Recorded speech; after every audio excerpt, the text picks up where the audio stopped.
back. A little bit more normal this time around? Yeah, you're right. Oh yeah, I forgot that we were on a video call for. What's that? We were on a screen on video calls for Almost 2 years. 2 years. Yeah. Haven't seen you since March 11th, bro. You're right. So you had a tough year last year to start the season, and then you were brilliant kind of down the stretch. Where do you feel like you're picking up going into this year? I mean, I feel way better. My wrist is way better. I know how bad I was on the beginning of the last year, but I never had injuries before in my life, no surgeries. So it was kind of new situation for me, and I was really struggling to find a rhythm because I was not able to work out during the summer, but now it's different story. I had a 2 months off and 2 months to work on my game, so I hope I'm gonna look like my first year with the Jazz. Yeah, some of the other guys on the team are a little bit more like post on social media, and so like we know what they're doing during the summer, but you don't really do that at all. So Surprise. yeah. So please surprise us. What have you been doing this summer? I mean, I've been enjoying some time off with my family and friends, and also working out on my game, and so I'm not big social media guy, so I don't know if you guys like that or not, but I don't really need to post something to show all the world what I'm doing or where I am, but yeah, I was really enjoying the creation and time with my family and friends. I don't need you to post either. I know what Donovan's I doing will all the if time. you want. I will. What do you think about the off-season acquisitions? You played against Rudy Gay for so long. Now you're going to play alongside him. I think that we had a great free agency overall with Mike staying with the team and like you mentioned Eric, Rudy and Hassan signing with us. So I think right now we have one of the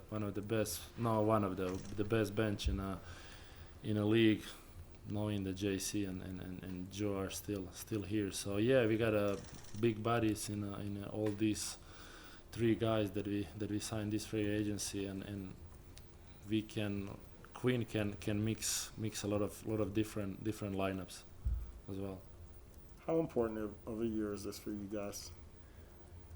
I mean, I think that this is the big year, big expectation. I think because we ended up on with the best record last season, and we were unlucky that we had a couple guys injured. Mike went down.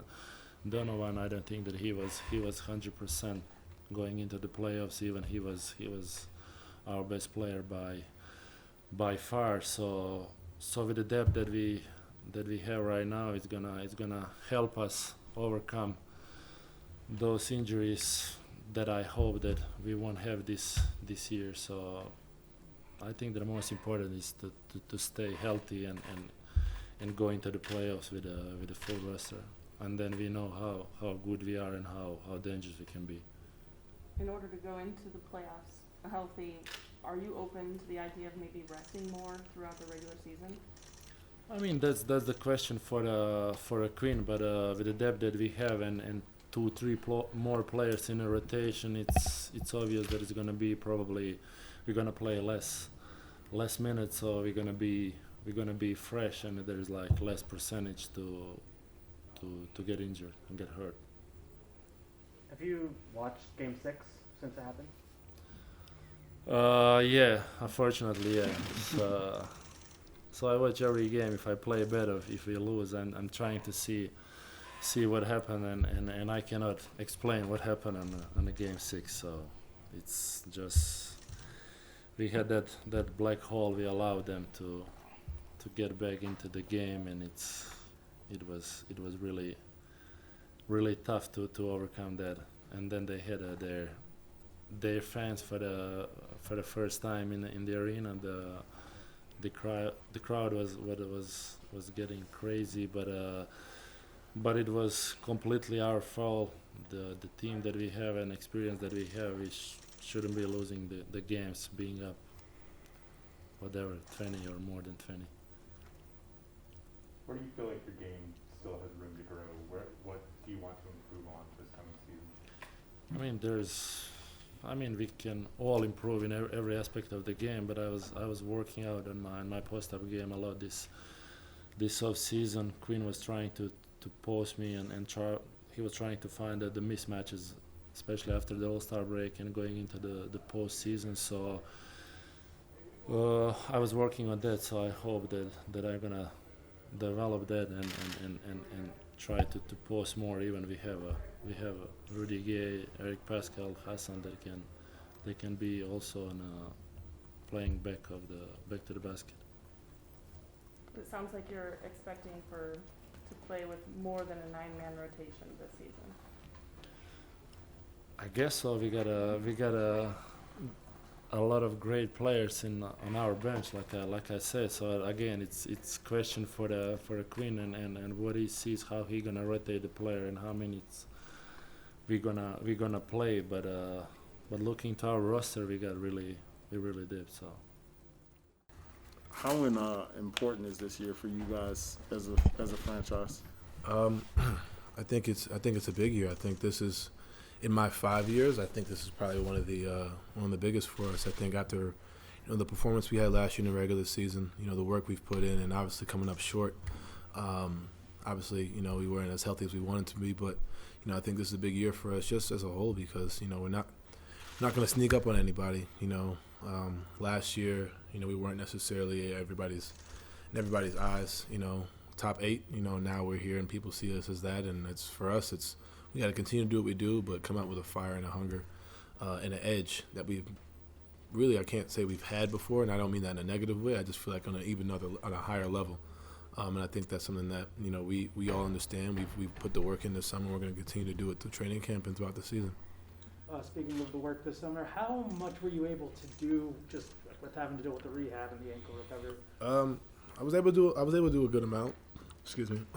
I think I took probably 3 weeks of not doing anything, no basketball, no rehab, and just giving my body time to just relax. I think that was big for myself.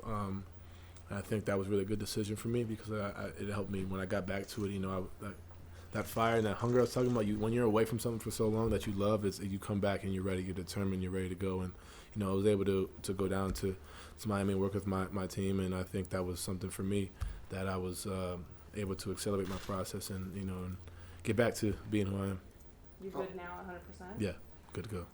With the off-season acquisitions, has this team gotten better in your mind? You Yep. guys show it on the court, obviously. Yeah, I think so. I think we've addressed a few things. I think the big thing we saw in the offseason was defensively we needed, some different looks. Obviously we're all going to get better in our individual selves, the guys who are coming back. But, I think, bringing in Eric, who's a dog, Rudy Gay, a veteran who can switch 1 through 5, who can shoot the 3 ball, Hassan Whiteside, and you really don't need to speak about Hassan. We understand what he brings as far as rim protection.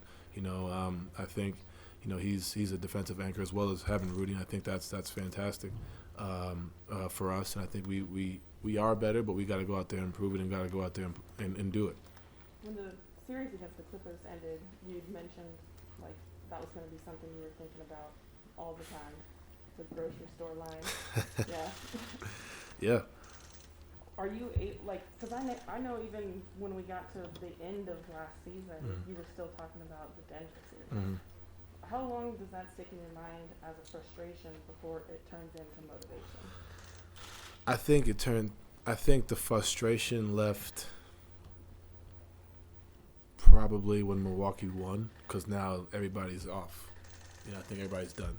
And now it turned into, there's always motivation, I should say. There's always going to be motivation, but I think it turned into from frustration to now, because that kind of lined up into when I'm starting to work back to getting in shape. And, now it comes into your reps. It comes into your, that's where that fuel comes from for me. So, there's still motivation from the Denver series. There's still motivation from all those different things because at the end of the day, we've had, pretty good regular seasons and we've had some great seasons, but we haven't really gotten to, the pinnacle of the top. And so for us, it's like, and for myself, it's how do we get there, and how do we continue to do that, and continue to basically get into uncharted territory for a lot of us, outside of a few of us on the team. And I think that's where that comes in, because that's definitely what's fueling me, and I said it after we lost to Denver. I said, I told the guys on the bus, like, look, let this eat at you, and I think it's the same with this, whether it's you're supposed to do 8 reps, do 10, like, and little things like that, just kind of changing your mindset and kind of getting you to a point where you're really uncomfortable, but in a good way, because you got to be comfortable being uncomfortable. That's all that is with us, and that's what great teams do. They're able to adapt to different situations and able to put themselves in positions to win at a high level. What was the feeling when Mike re-signed? Was it relief that you kind of knew you were going to be able to compete at that same high level? I kind of knew Mike was going to resign. I made the joke on Twitter that I locked him in his house like they did with what's his name, DeAndre Jordan. But I had a feeling, man. It was just we were, and I don't know if he spoke on this, but we spoke on the plane about what he was going to do, and I think for him, he didn't say it, but I kind of felt it. You don't just. You kind of need to run it back. You feel like we could have been, playing in the finals. We could have felt like we could have won. And it's easy to say that, when you're removed from it. Obviously they put the work. Those teams obviously put the work in and whatnot. But I felt like we could be there. And if we came back and ran it back and continued to work, I think we, if we. God willing, are healthy for starters, but also continue to do what we do. I think we can get to that point. But it's a lot of work. It's not a given just because Mike resigns that we're going to be back. But it definitely puts us in a position to be there. We got the word a couple hours ago that they had changed some of the health and performance staff this year. Just kind of curious what your level of kind of comfort is with the current staff and kind of how you see that staff working together with your staff on kind of getting you ready throughout the season. And most of the staff that's here, I've known since I've been here. We've already started working together with my staff, and things have been great and seamless. So I'm excited. Like I said, they came down to Miami when I was down there, and things have been moving great, moving forward. And I think that's the biggest thing, is just continue to make sure I'm healthy, as well as the team, but myself for my own sake, I'm healthy, my ankle's good, and I think that's really it. Beyond health, what do you want to do with your game this year? I think there's another level I can get to. I've said that every year to y'all, but I think it's the truth. I think for me,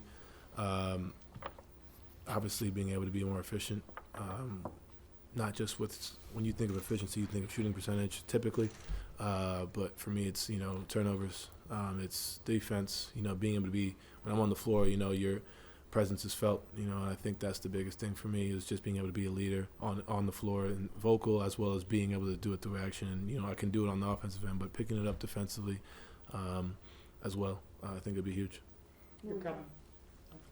When we talked to Justin Zanuck earlier, he said that health is the most important thing, especially for delivering a healthy roster to the playoffs. And that might come this season, especially after another quick turnaround, maybe less minutes to try to conserve you guys, and some guys might get more rest days, stuff like that. Right. Is that something that you would push back against, or would you welcome it? I'm all for ways to make sure we're healthy. Especially after, maybe if you asked me last year before I got hurt, maybe my answer might be different. But understanding the importance of it and the longevity of being healthy, not just for the season but for the playoffs as well. I think I'm all for ways to help us become as healthy, be as healthy as possible. But like I said, if I'm feeling good, and at the end of the day, I trust my staff and I trust our coaching staff, and I think the great part about it is we've all working together. It's not like here and here we're working together, and I think that's where those conversations come in. And if we're comfortable, we're comfortable. But I think at the end of the day, if we're fighting for God forbid we're fighting for the A spot. I'm not you know what I mean? But I think for us is being smart, and then obviously working hard, but also being smart, because it's a long journey to get to the playoffs, but it's also a longer journey to stay there and be at the top and be at your best every day. So it's fair to say maybe that the late season injury might have given you a different perspective on kind of what it takes to stay healthy through that part of the season. Yeah, I think I wouldn't even just say that. I think it's given me it's given me a different perspective, and I've grown to be appreciative of it, because it's helped me understand a lot of different things. As far as on the court, it's helped me understand, what I can do to be better as a player. What I can be better as a leader, but also understanding, like you said, like the health component. You know, we were at a point where guys were at that point in the season. I believe we were at a point where guys were sitting games and we were doing that in a sense. But I think now it's okay. You know, understanding that look, we want to be, you know, the last team standing. You know, I'm not saying that we're willing to I'm not sitting 5 games, but you know, if it's what's needed, you know, and that's the biggest thing. If it's what's needed, you know, it's not just like I'm just gonna sit. That's not in my DNA. That's not my personality. That's not in any of our DNAs or personalities. But understanding that, you know, the goal is to be playing into June, so that's whatever it takes to get there. How important is told us that the team is 100% vaccinated. How important is it, and what does it mean to have, you know, that not be a distraction, not have to answer questions about that, and know that, you know, guys are going to be available everywhere you go? I think it's great that we're all vaccinated. I think, you know, I think we've seen obviously on the news of, you know, different guys from different teams, but at the end of the day, it's a personal decision. But you know, I definitely encourage not just my teammates, but I encourage people to get vaccinated so we can get past this. You know, I think that's something that's definitely important. But for us, I think as a team, I think it's something that we can continue to not continue, but we like you said, be available. We are available, and we don't have to worry about, you know, going to, I think it's New York and California, right? I think those are 2 places that are, you know, it would be running into some issues. So I think for us is just being able to be there and be healthy. I think that's and be able to be available. I think that's the biggest thing for us. So I'm glad we're all vaccinated and ready to go. how important do you think seeding is? I think that's a good question. I think obviously it's different now, I think, than my first 3 years because of the play-in tournament. So I think it's a little different because of the play-in tournament means, you know, I think it's 3 through 6 know they're playing for like 5 days, and then 1 and 2 don't. But, you know, obviously that didn't matter because the Phoenix Suns made it to the finals anyway. But I think for us, you know, you always want to be the top seed in the West.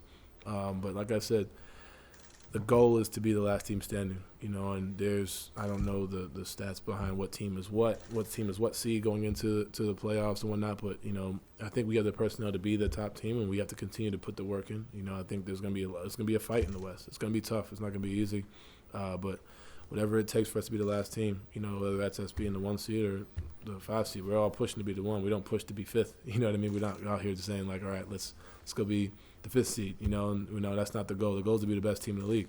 But on top of that, the goal is to be the last team in the league standing too. So obviously we're all pushing to be the best team coming out of the regular season, but then also win. Sorry about that. What happened?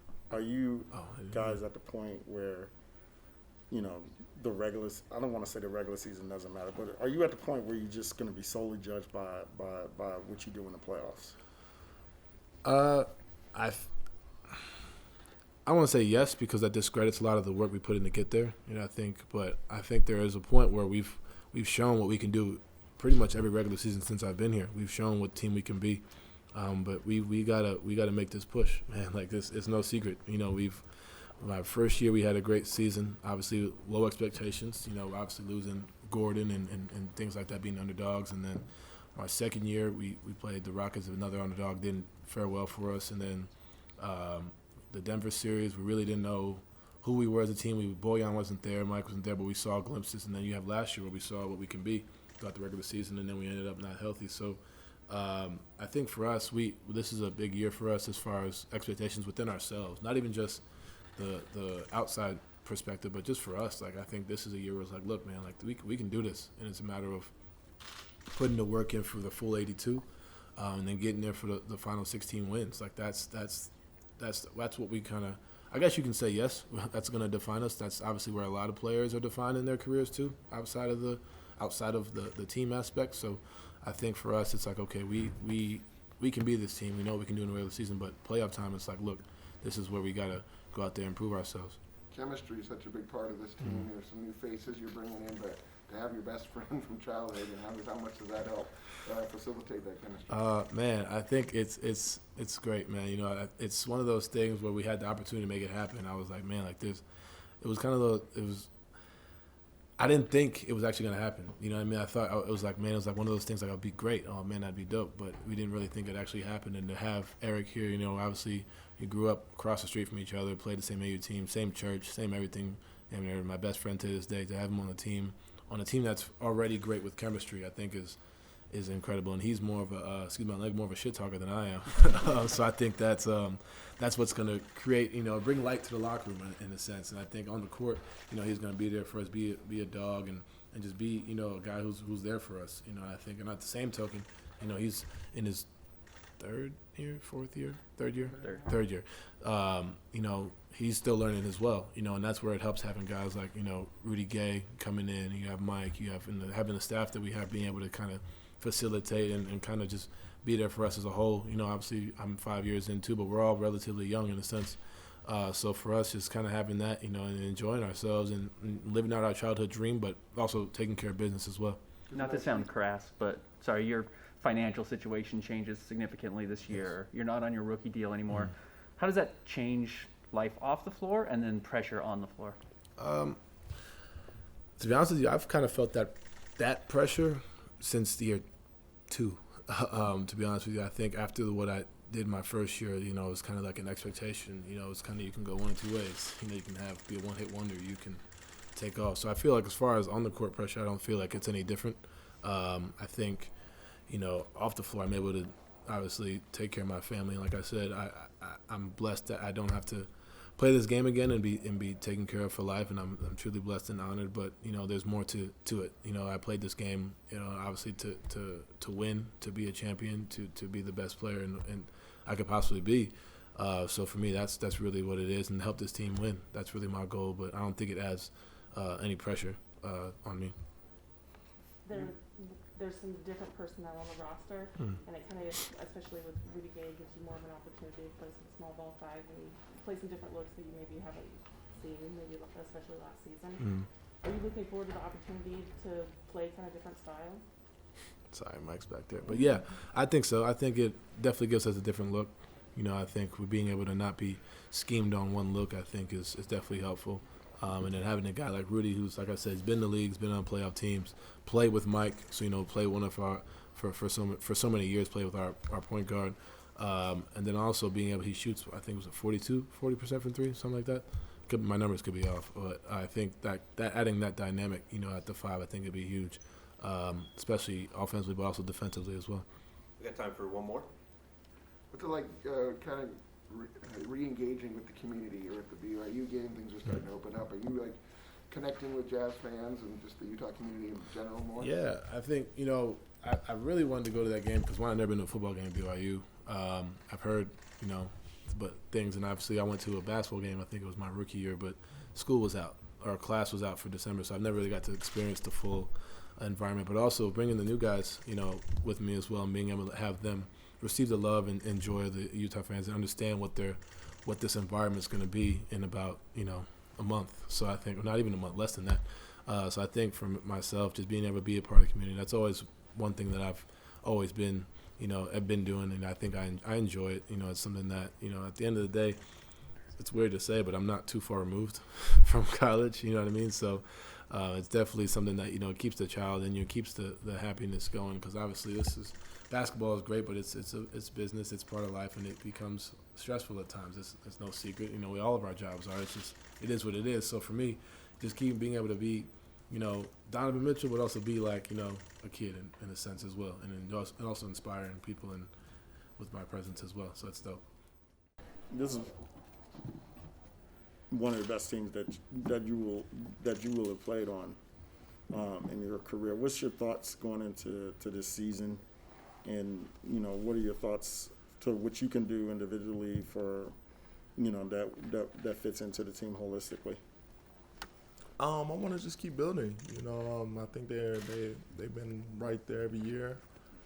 You know, around playoff time, that's where the struggles happens. But I want to keep building. Even when they go into the bench, like when I come in, I want to keep that defensive presence up. So that's one of the main things I want to really do. Looks like you kind of hung out with some of the guys since you've signed. How is those relationships formed, and how will that help you going into training camp? Oh, it's good. You know, I'm hanging out with them guys. A lot of these guys are around my age too.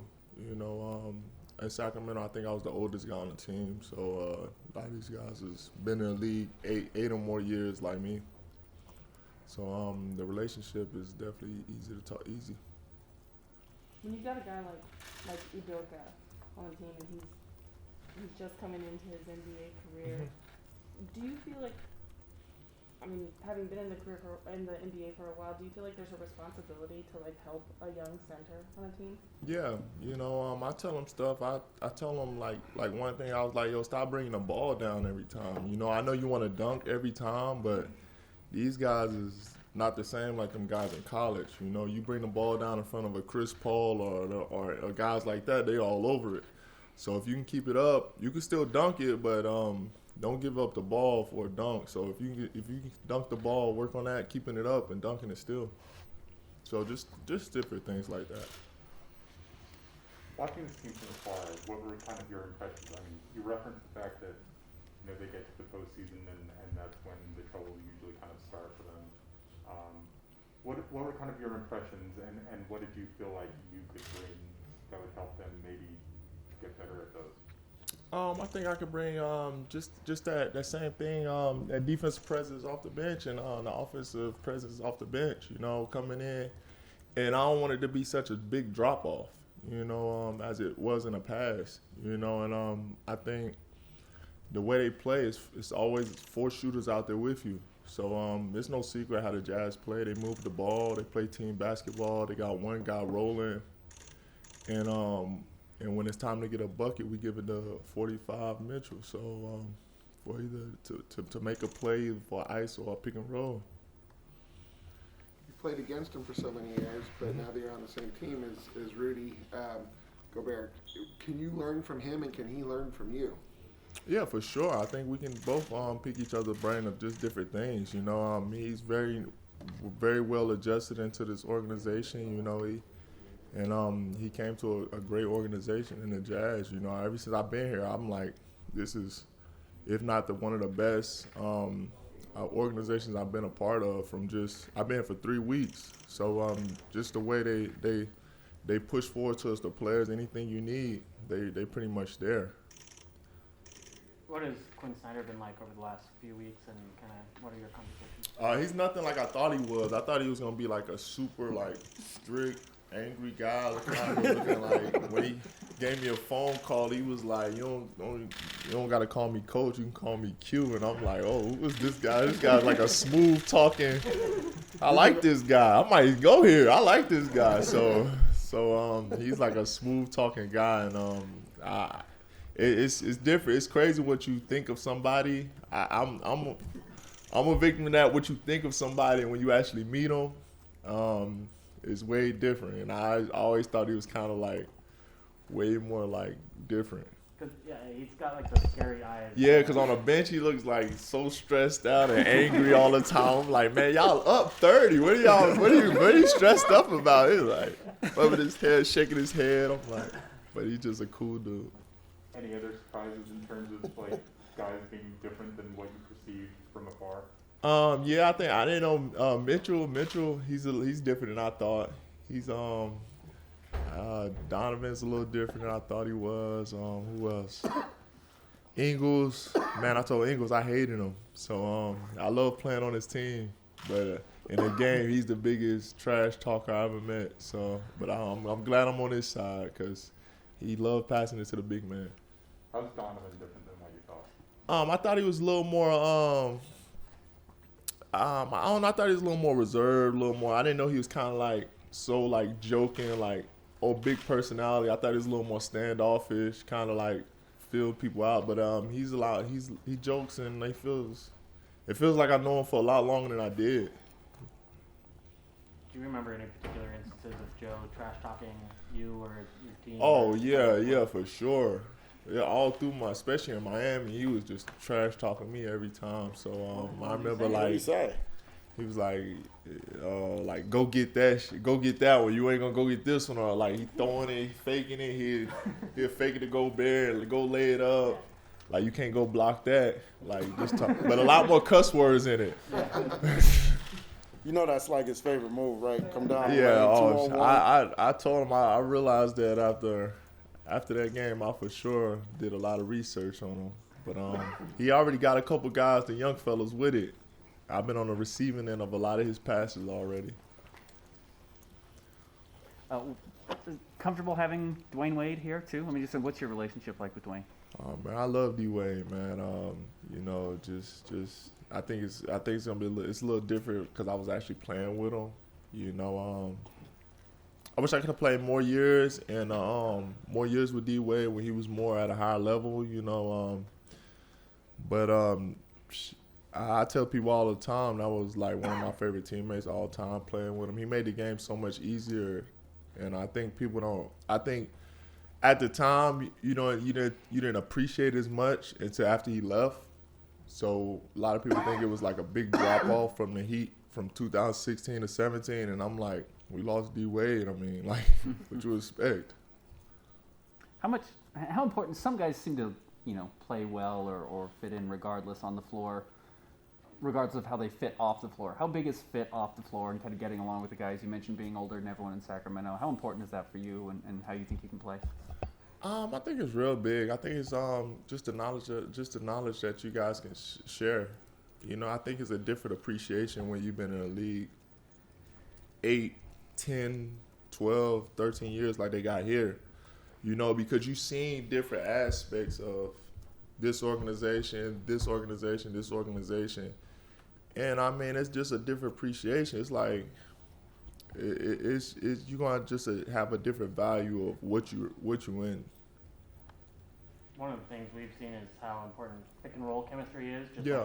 like getting that with Joe or Donovan or Jordan or whoever.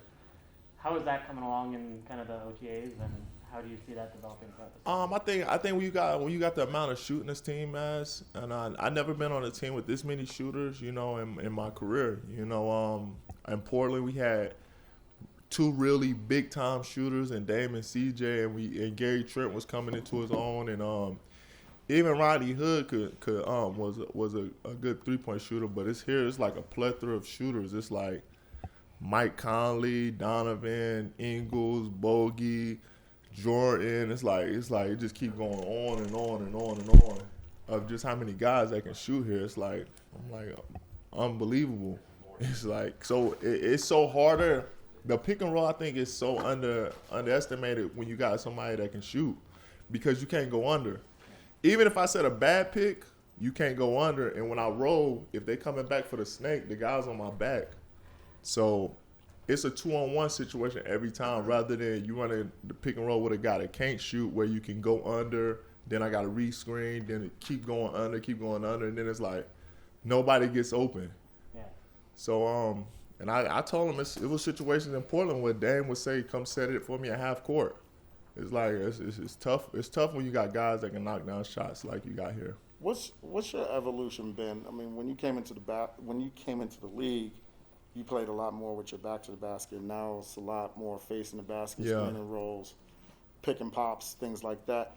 How's that the changing of the league around you? How has that made you change your game and to where you are right now? I think like Coach Snyder, he told me I want to get the ball as much as I did in the pass and the post. He was just saying, it's not a knock on you, it's just our style of play. You know, that's just the way they play. It's 4 out, 1 in, and normally the roller, somebody got to stop the roll. Normally takes it off the corner. So I just think I just approach the game different. You know, I try to be the best I can be at that role. You know, rather than it's sitting in they call it the space, the reader spot, which is the corner of the basket, which is not the coolest spot to be, you know, but it's a sacrifice for the teammate, for my team, you know. And when a guy drives, it's making a big man commit to you, and a lot of times you're gonna get easy dunks or layups, and it works. You know, you guys is 55 plus wins pretty much the last couple of years, so we're doing something right. On the flip side, on the defensive side, I mean, everything's geared, especially with Rudy on the floor, to just push everyone towards him. Yeah. I know you're going to get that in the second unit. Yeah. Is that good, or does that put a lot more pressure on you? Nah, I've been wanting this. I've been wanting it for sure. You know, I've been wanting that. I've been wanting to be in this system for a while. So I've been wanting to see that, you know, and I seen it when they come off pick and rolls. They like, if they shoot a pull up too, they telling me that's fine. That's fine, even if it's not contested. I'm like, okay, so because they want me to be at the rim. And I'm like, hey, if that's the defense, you guys are always number 1, number 2, number 3 at defense. If whatever they saying is working, you know, and I just want to keep picking the coach's brain on that. And it's not just one guy, you know, it's a team of defenders, you know, and you got to have a team that want to be great defenders. You know, you got underrated defenders in Royce, even Ingles, like guys like that. Them guys they got size, length, and they're all underrated defenders in my mind. How hard do you think it'll be to kind of adjust to that sort of defensive system where you're not going out to contest that shot? When Mike Conley came to the Jazz, he said it took him a while. He was over-helping a lot because he wasn't used to having kind of like a rim blocking guy stay back like that. I think it's not gonna take too long because I can just watch what Gobert do, you know, and you know, and I can see what he does. He's protecting the rim, and the way he guarded, I can pretty much piggyback off that. What's your interaction level been like with Rudy? You know, we're not that far removed from you guys having some great rivalry games and there being debate, you know, as to like who is the better center, and now you guys are together on the same team. How have you like been able to kind of talk to him and adjust him and pick his brain about your role on this team?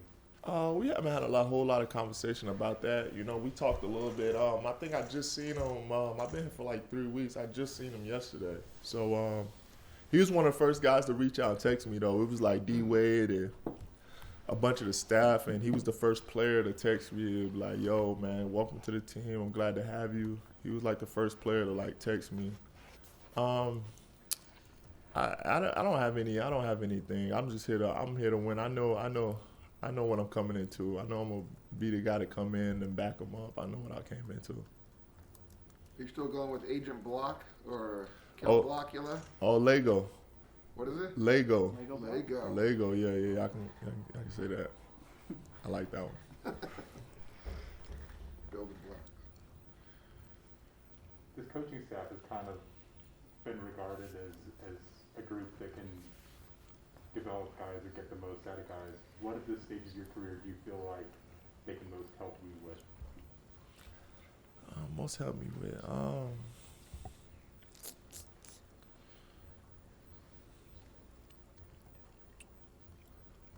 Most help me with.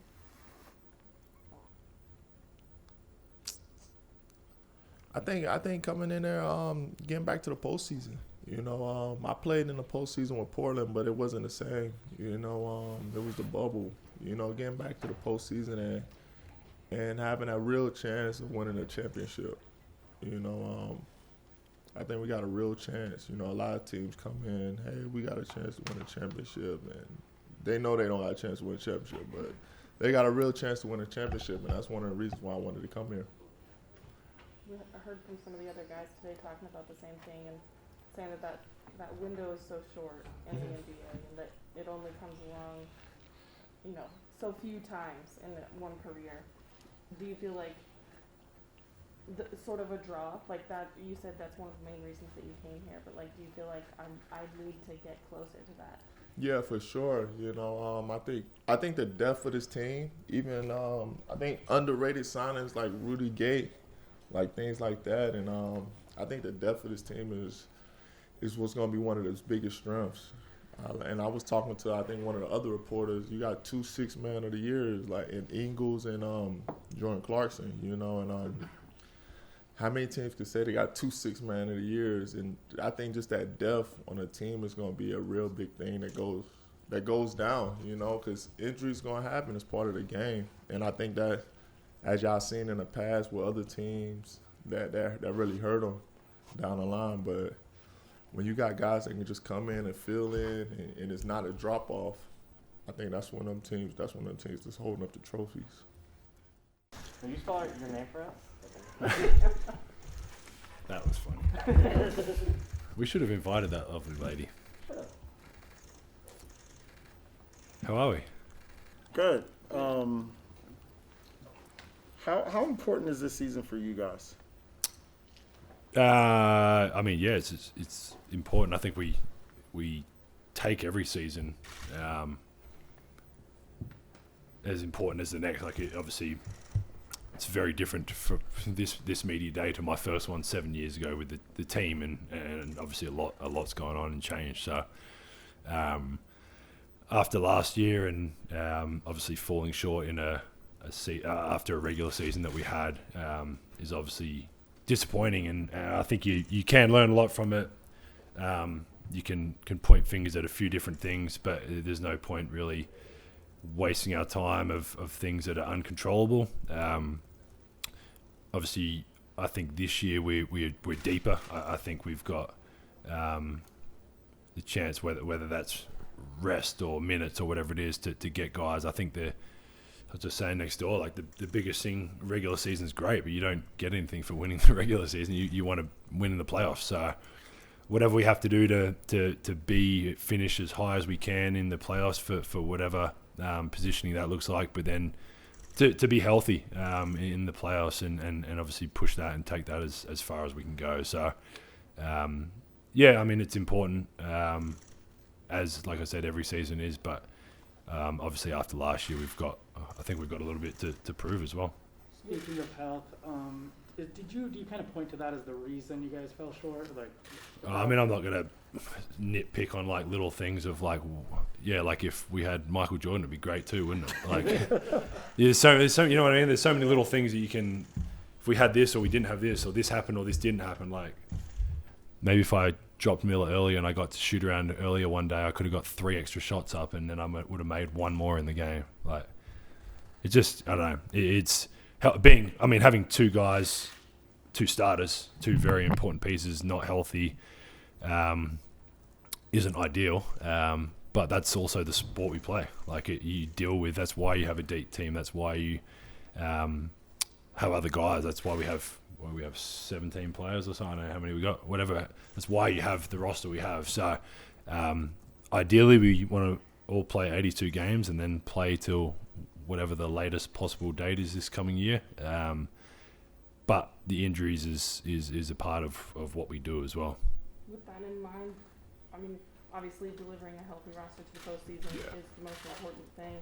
Do you anticipate that maybe there might be more care taken in managing your guys' minutes this season, especially because you got another quick turnaround? Yeah.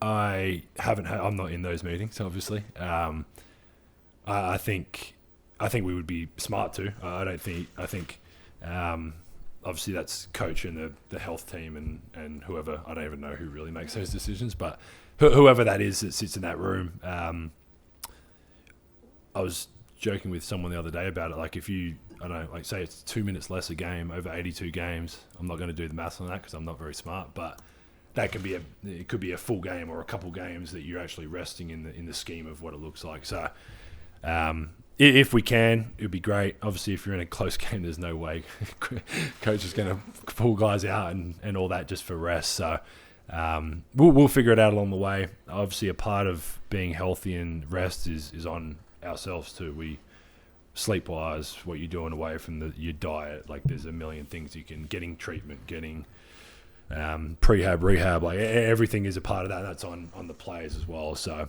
yeah, it's a collective effort, and if we want to keep talking about wanting to win a championship and doing this, we've got to do everything possible from personally and then from obviously the team's point of view to do that. With going into your final year of your contract, your kids are school age, you've got a bronze medal now. Do you just like look at your career from 30,000 feet and just kind of, you've accomplished a lot in your life that you wanted to, or how do you look at where you are in your professional life? I definitely off court, I think, in terms of my family. I never imagined Renee would actually go on the first date she did with me, so that was pretty cool. But then to have 3 kids and be what we've what we've gone through with Jacob and his situation, and now my daughter, or the twin, they're in kindergarten age, and so, like a lot's gone on, and a lot of that's been here. So obviously this place is pretty special, and I still see. I mean, I feel like I've got a lot left in me. I just said next door, not like a monkey off the back, but winning that medal with Australia was something that I've put a lot of time and effort and off seasons into for 12 years. That, and I would have kept doing it, and I'm still going to keep doing it. But just that, I guess relief is a half decent word for it, but that feeling of finally accomplishing that was something I didn't know it would feel like that, to be honest. Like, I thought winning a medal for our country would be amazing and being the first team to do it. But I remember sitting in the locker room post-game with Paddy and just like, we started in 2007 to try and do this thing, and there've been a lot of long off seasons and tiring days and all that to do it. But I did feel some kind of like relief or happiness, like whatever it was, all combined into one. So kind of like being able to not push that to the side, because I'm still going to be involved in that, but like being able to put that a little bit to the side now, and obviously this year too, like really lock in on this season and do something that obviously we believe our team can do. It's exciting. Sorry for the long answer, but So the medal doesn't feel like an ending. It kind of feels like an opening for more stuff in your basketball. Yeah, I actually listened to a podcast yesterday with our coach, who's Brian Gorgon. He looks like he's 150 the way he moves, but he was our coach in Beijing 2007,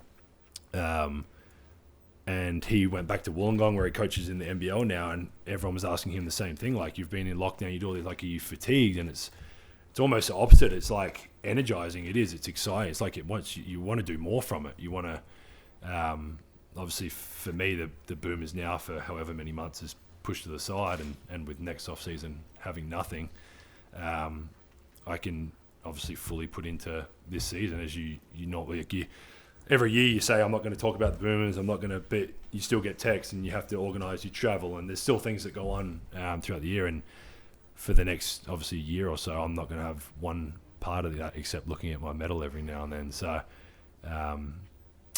yeah, it's not, I feel really energised about it. It's almost like you get a bit of success and you want more and more of it. And I think that's what a lot of us were feeling after that Boomers experience. Do you think it's through the experience of winning the game and getting the medal, and also is it true that you nicked the game ball? Who told you that? I have sources. I did steal the game ball.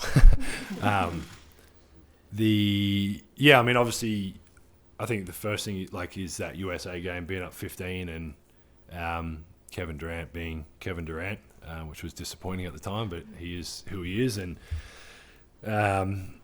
the hardest part, I remember sitting in the locker room post USA, and Gorge, our coach, came in and was like one of the best post game speeches I've ever listened to in my life. And it was up to a couple of days after that, we were 0-11 in those fourth place games.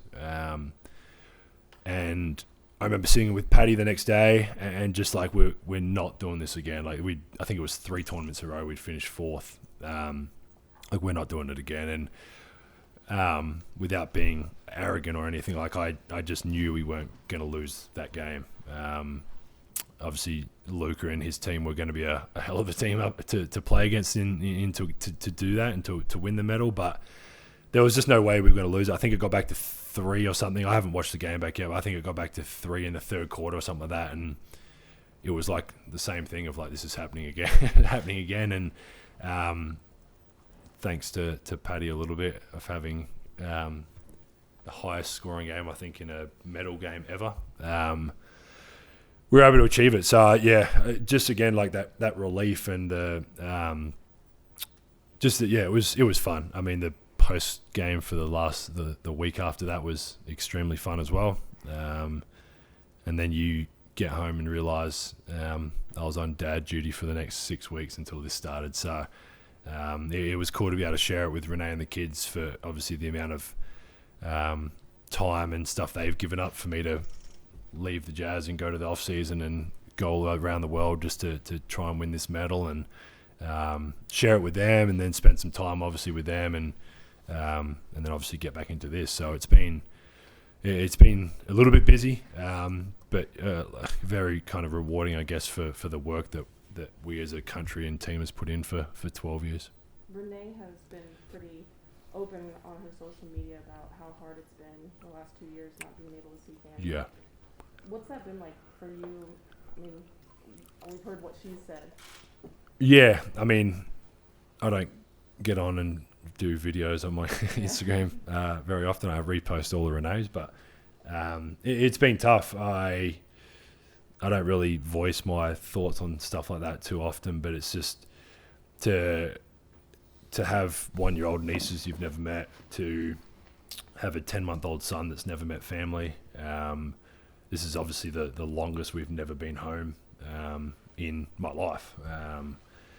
For Renee, and I guess from her point of view, I don't know how many of you are that close to your families or not, but she is like, mum and dad FaceTime every day, brother FaceTimes every day. Like it's pretty special, really. And to see that, and to see her like tears on the phone because she can't go. Like, we know we can't go home. It's especially obviously now as well.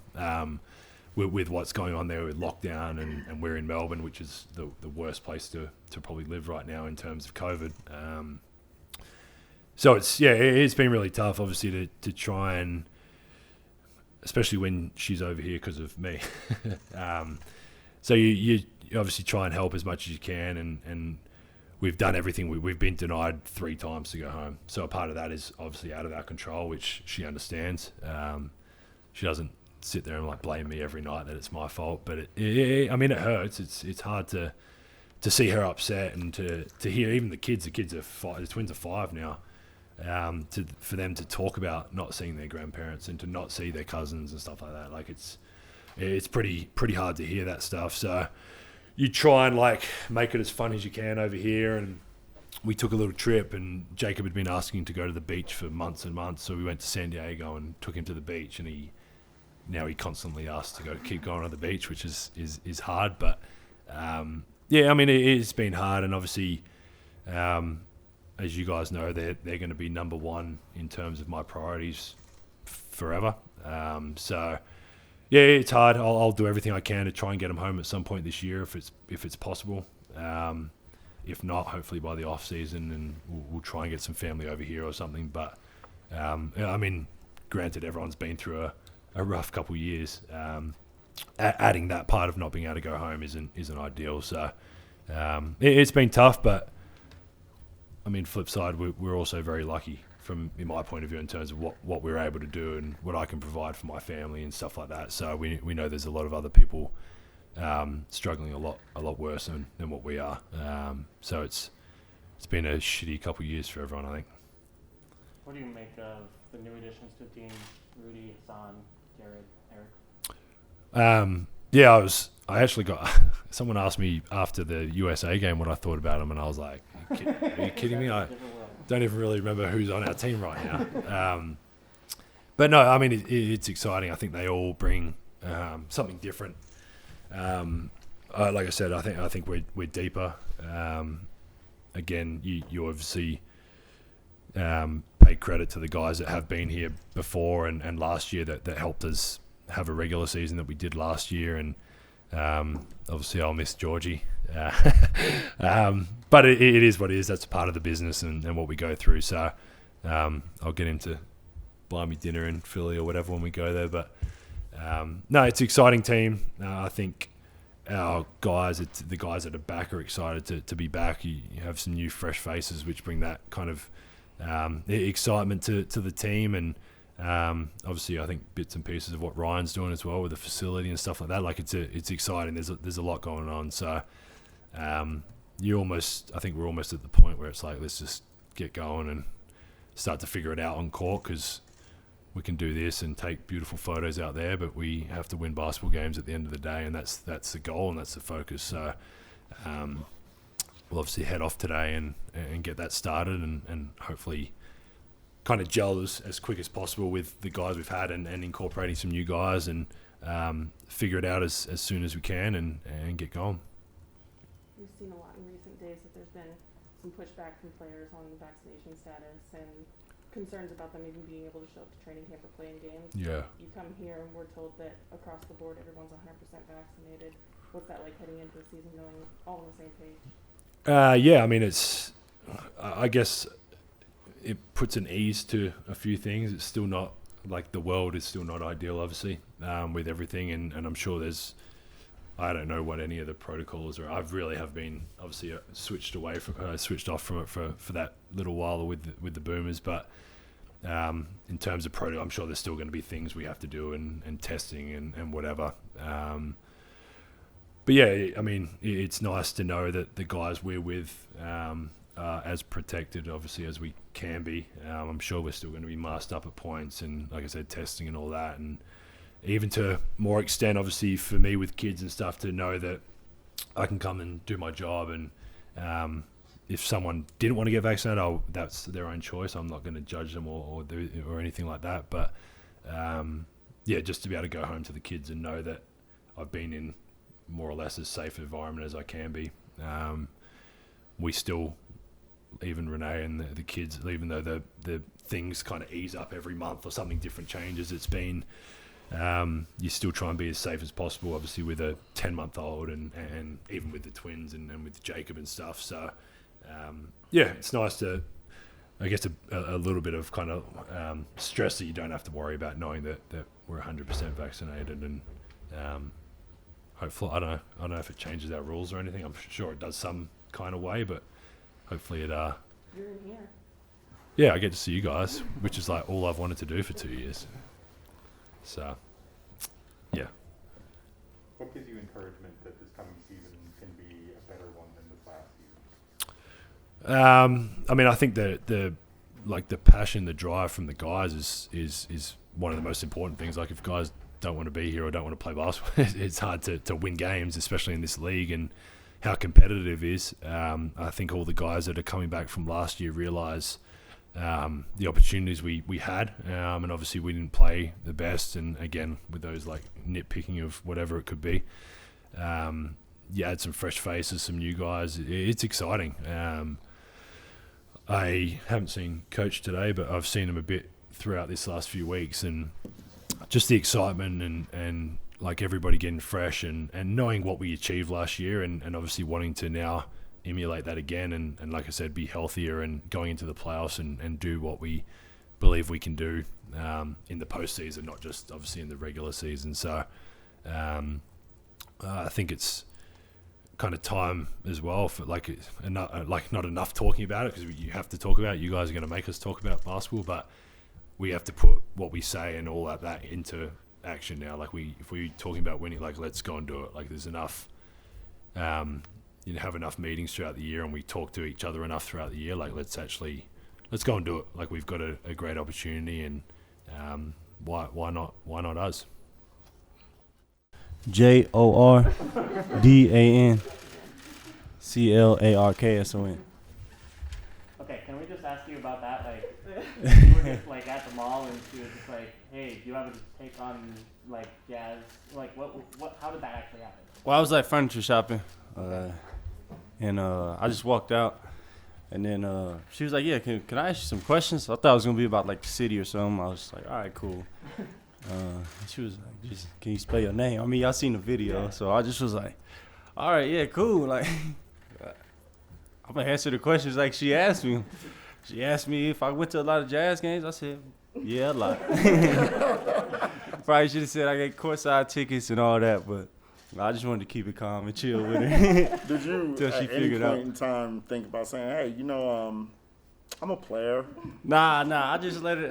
I got to keep it playing, man. Just let her keep rolling, and kept asking questions. She was like, "Hey, would you ever play for the Jazz?" Then I might have been like, "Yeah, I actually do. I play for the Jazz right now." But she kept the questions nice and short and sweet. How long did this exchange go on? We interviewed for like a minute. We was talking about I think like the tickets and having fans and all of that. They were saying like some fans wasn't gonna come, but I mean, if you don't come, you missing the best show in town for real. So you know how it is. We about to get to it, get after it. We got one main goal this year, and we're gonna rack up a lot of wins. So if you do what you got to do, get your COVID test, get your vaccine, just be at the games, because we're gonna put on a great show for everybody this year. To that point, Jordan, Justin Zanuck was just in here and told us that the team and staff and everyone is 100% vaccinated. I'm sure that you've seen the news coming out in recent days. There's players that are pushing back. And is it a point of pride for you to know that this team is all on board on the same page?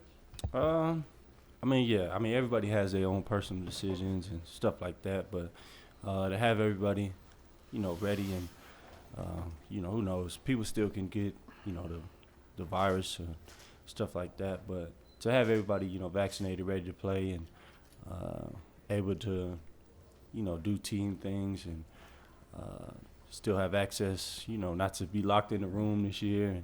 And, we got new guys, so, it's going to be nice to, bring them all in and kind of bond with them. So it's definitely, something that I feel is great for us and great for the team. And we ready to go. What are you most excited for in terms of like what's different this year versus last year?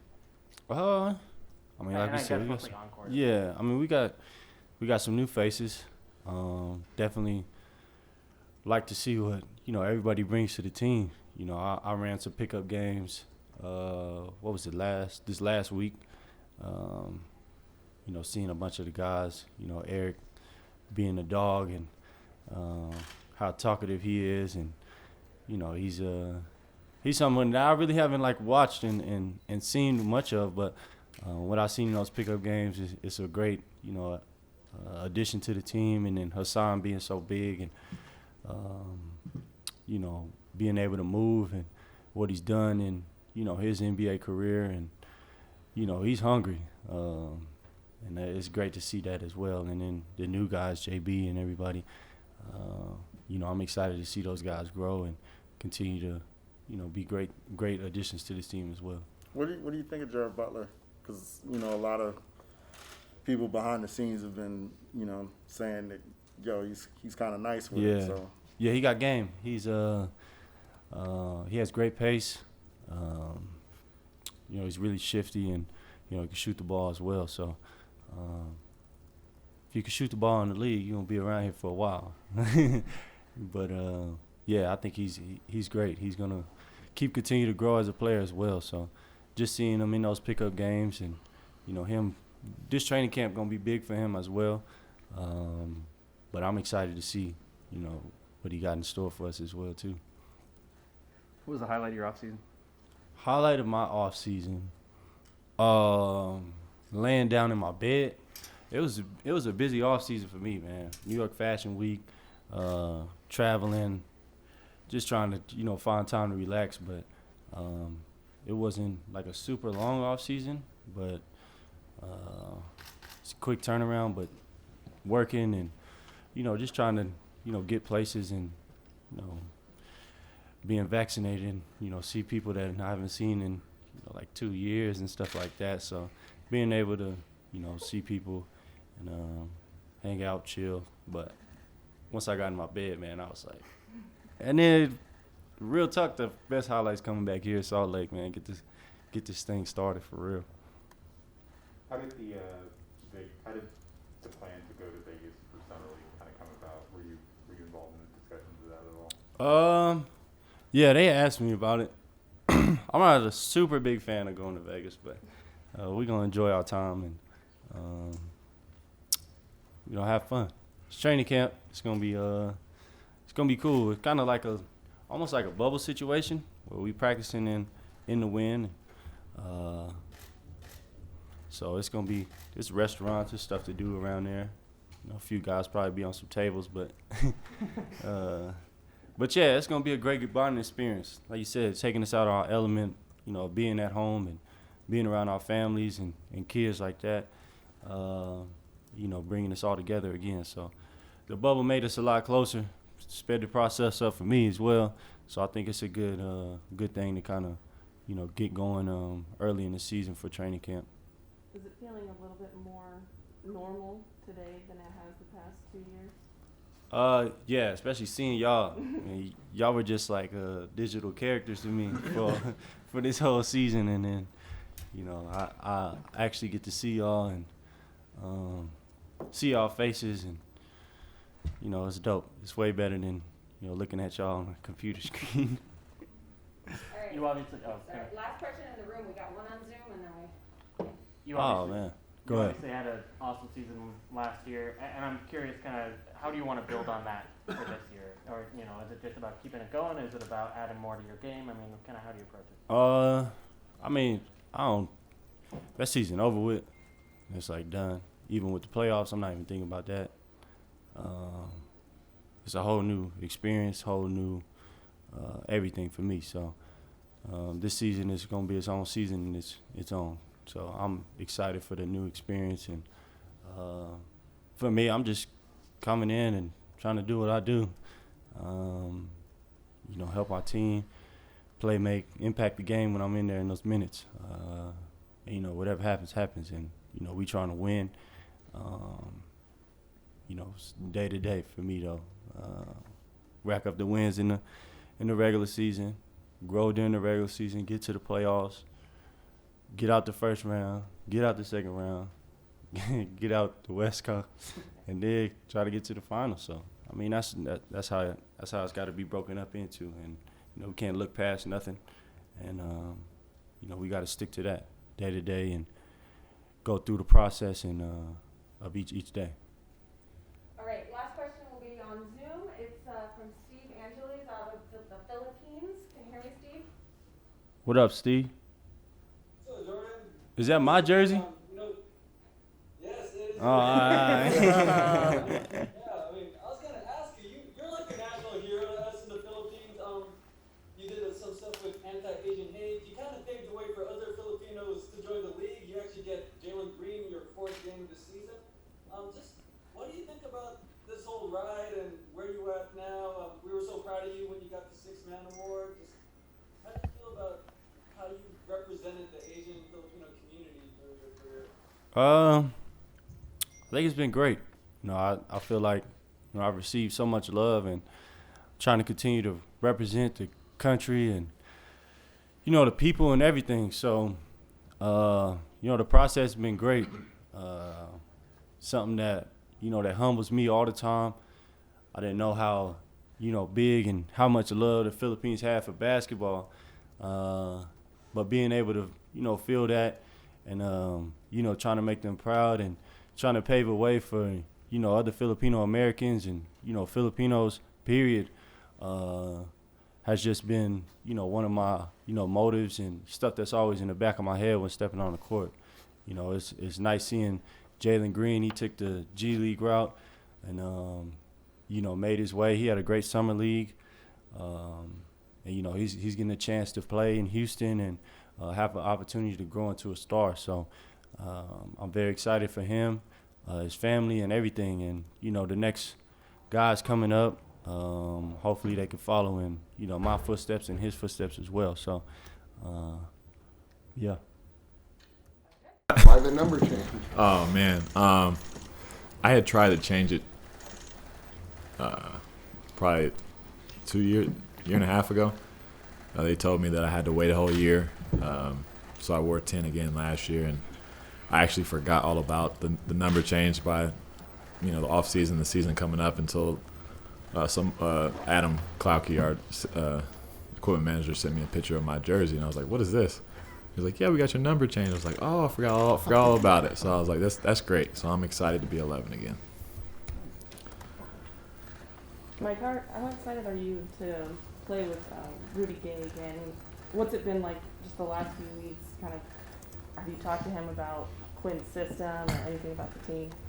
Yeah, I'm really excited to play with Rudy Gay again because you know, we're close off the court anyway, and to see him walking around the hallways in the locker room is just like unreal. You know, kind of like as if nothing happened, no time changed in between the last time we were teammates. Still the same guy. We still talk about the same things. We're just older, you know, families and kids and stuff like that, and we already know what he brings as far as an athlete and his ability to stretch the floor and his ability to make our team that much better. But as a person, as a player, as a friend, as a teammate, he's one of the best. So I think you know, we got a good one, and I think we're all excited about it. This might be a silly question. Have you played with the new ball yet? Yeah, we've had the ball pretty much all off season, and we've played 5-on-5 here in Utah. It's cool, you know. It's Is it any different? Not much. They just feel brand new. You know, all the brand new basketballs kind of have a little bit less grip and a little bit different. But I think they're making, you know, they'll be fine once everybody kind of wears them down. Health, obviously, a big part of this team's success going into this year. Does this team have even more depth this year than last year to handle, you know, if there are injuries or load management issues, or give guys days off? Well, yeah, I think we did address a lot in the off season, like not just Rudy Gay, but you know Hassan, Eric, Love, Jarrett, Butler, and you think about guys we already had, Trent and Mie, and you know guys who have been here for a while and understand you know what kind of team we're going to be and their roles as far as you know what they're going to give us on a nightly basis and. All the guys we have are ready to go. All of them are ready for, you know, one night they don't play, the next night, you know, I'm not playing or Don's not playing or Joe's not playing. Hey, you know, you go in here, fill in. You're gonna start. You're gonna be the first guy off the bench. Like it's just, you know, we have that kind of camaraderie and that kind of trust in each guy. So hopefully, with the guys we've constructed the team with, it'll help and kind of stretch us out a little bit more. As opposed to, you know, kind of having to wear us down as much during the season. How do you, speaking of that, I mean, how do you stay healthy this year and be healthy when it, not, you know, be healthy when it counts? Yeah, I honestly, last year I felt better than I've ever felt as physically as far as, you know, movement and defense and sliding and shooting, speed, strength, all that. So a lot of it I'm going to continue to do. There's some things I'm going to add in from this off-season's training, and I was just talking to somebody earlier. I picked up yoga, you know, almost religiously now. So I think just being able to mix strength with mobility and flexibility for me is a big thing. You know, if I'm not playing one night due to, you know, back-to-back 4 and 5 nights, whatever it is, not just resting, but taking that time to, you know, go in and do an hour and a half of yoga and you know, on top of doing whatever else you're doing that day, and really making a point to do that, because everything else I feel like I've checked a lot of boxes as far as, you know, health's concerned and diet and how serious I take everything else.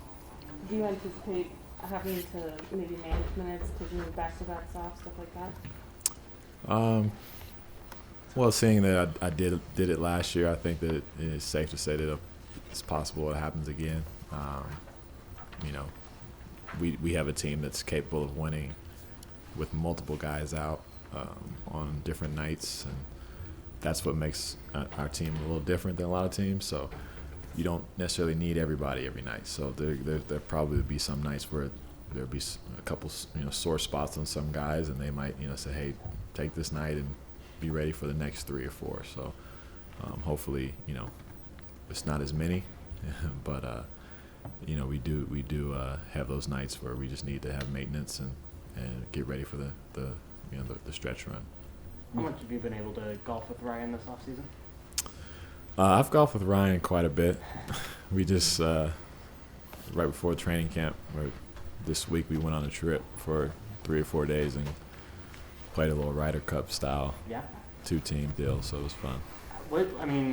What is he like on the golf course, and what do you kind of learn from just kind of spending that much time around, you know, guy in Ryan's shoes? Honestly, he's the guy I think everybody, you know, who he shows himself to be.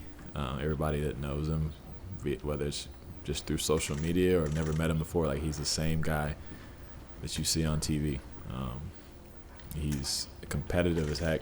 You know, I think that's what makes him such a fun owner to be around. Whether it is golf, you know, while we're golfing, he's constantly like, so, hey, bro, how can we get better? And I'm like, man, we don't have any more money. Like, I don't know if you mean about like adding guys in, or what are you trying? He's like, no, I just want to, like, you know, how can I improve what I do, or like how can I make it easier for you guys, you know? But so he's always just constantly thinking and constantly trying to improve an experience for players or whoever there is involved in anything he's involved in. you've had 3 very different training camps now. Mm-hmm. Is there anything that has been consistent that you felt like you've been able to hold on to that now you're seeing as a pattern going into your 3rd season with the Jazz? Well, I think what's helped is a lot of our guys come back a few weeks before training camp. So that's been a consistent theme is we've kind of always had time to basically just play, and we all know the plays and we all know what we're doing. So we're kind of essentially having our own little mini camp before training camp, which allows us not to have to, do too much during training camp or overdo it or have 2 practices a day and all that. Like, I think we've kind of set ourselves when we do our work early, allowing ourselves time during training camp to just hone in on different things that we really want to focus on. What do you think of having training camp in Vegas? I think having training camp in Vegas will be fun. I think it'll be, change of scenery is never bad. I've been on a few, destination training camps back in Memphis and different places, and it's a good time because I think players get to just focus on basketball and focus on each other, frankly, just being around each other more so than you would be if you were at home. We'd all go home to our families and lives and then come back to work, and now we're stuck in the same hotels, we're eating the same food, we're in dinner, sessions with each other, and so I think it's good for us to just bond and have a few days. You mentioned that you love Jared Butler. What have you seen out of him kind of in the last couple of weeks being in Salt Lake together? Because we didn't get to see him in Summer League or anything like that. First off, he's just a really, really good dude. Seems like he's really willing to listen, which is important as a young player coming in, and willing to learn, willing to work. Every time I come in the morning, I get there pretty early because my kids get me up pretty early. Me and Joe are kind of one of the first 2 in there, and Jared's, not far behind or already beat us there. So it's cool to kind of see that work ethic in a young guy. And all our young guys, frankly, Trent going down the line, Mie, all of them have that same mindset. But, Jared has shown a lot that he can, run the point guard position, can score the ball, can, be physical defensively. He'll learn a lot as he goes. Still got a lot of room to improve, but it's been impressive. Rudy said that there's kind of a sense among the team that there's, an acknowledgement that this group can do something special, but also the realization that not many of these windows come along during a career. How does that kind of manifest itself among the mood of the team and the habits and whatnot heading into the season? Well, I think it helps to have a veteran presence on this team in regards to realizing that this doesn't last forever. Like that this window is not going to be here, forever. That you have to take advantage of each day, each opportunity, because like we look at last year, how close I think a lot of teams felt like they were to have an opportunity to do something special, and we felt like we were right there in that bucket, and how different things can be just like that. And a little luck here, injury free here, or different things at different points can change careers, and we have to be ready to embrace it when it does happen, when things go wrong, when they're going good. And I think this team, having the veteran presence that we do, guys who've been in the playoffs, the last 5, 6, 7 years, have all learned lessons from loss and heartbreak. So hopefully we just continue to build around that and use all that as motivation to treat every day like, hey, this might be our last time as a team. Hopefully it's not our last time. This year might be our last year to be able to compete for this, and treat it like that, and then go from there. What are your thoughts on the rule changes they're putting in this year with kind of the offensive fouls and the jumping into guys being kind of taken out of the game? Is that change anything about what you do, and then kind of what do you think about it for the game overall? Yeah, the rule changes don't really change much of my game.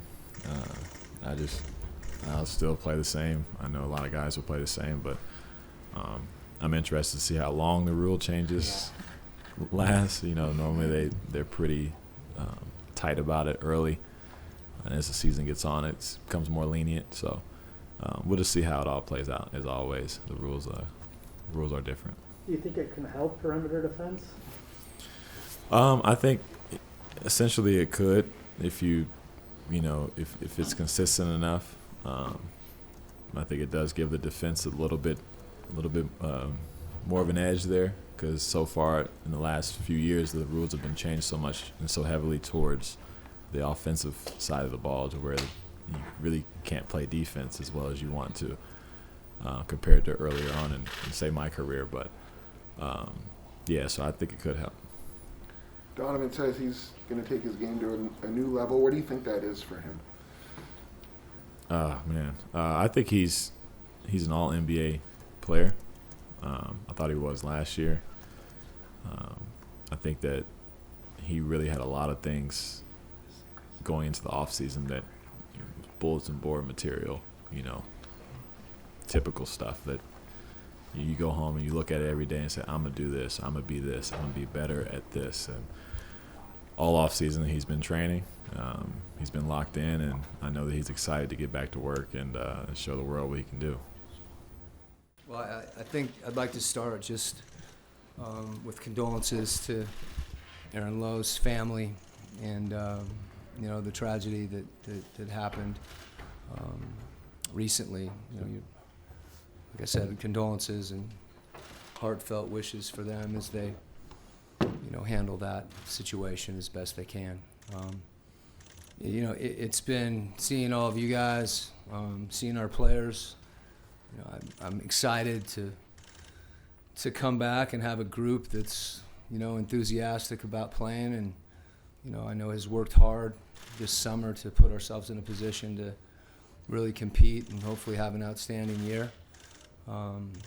Congratulations to the people in management that, Justin and their group, and they certainly had a busy summer, and, the people that were promoted, welcome to the people that were added.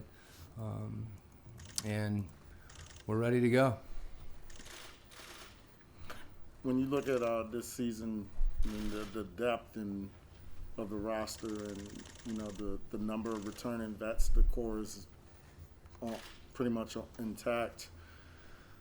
What are your thoughts? Just managing and coaching this team.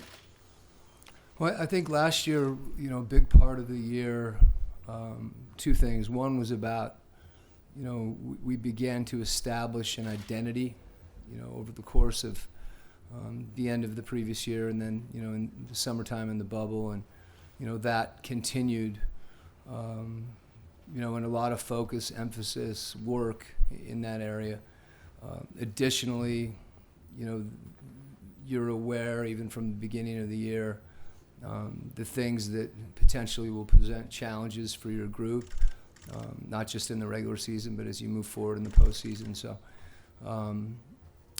with respect to our core, I'd like, and I'm confident, and it'll, there's not to say that we don't need to be refreshed, but I think that the formulation of that identity, hopefully allows us to continue to grow in other ways. And, I'm not fond of the expression "run it back."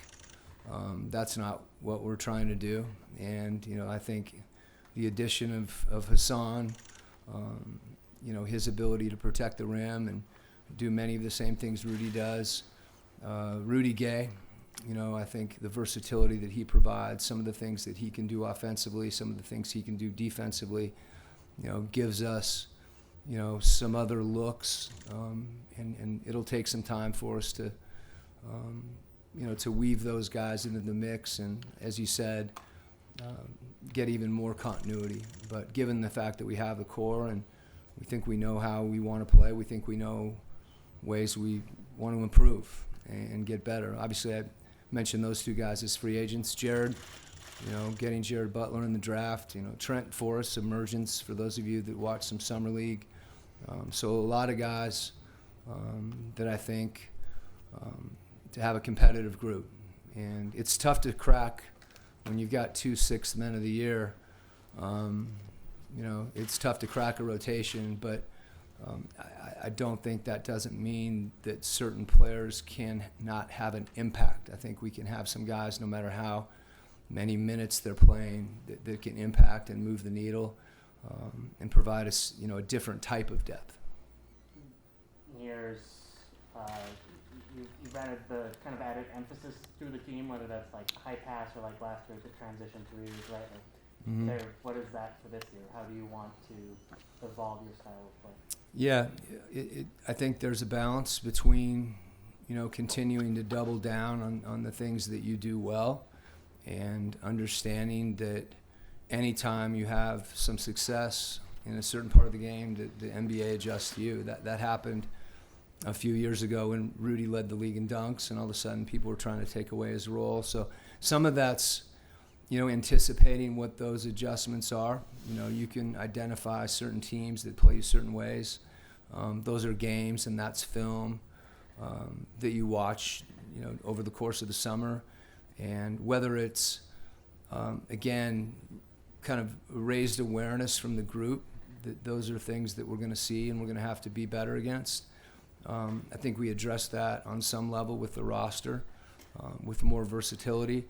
And then it's a question, of, I think, situational basketball, where there's certain concepts that we know, we have success doing, where our execution can improve so that people can't take us out of our strengths.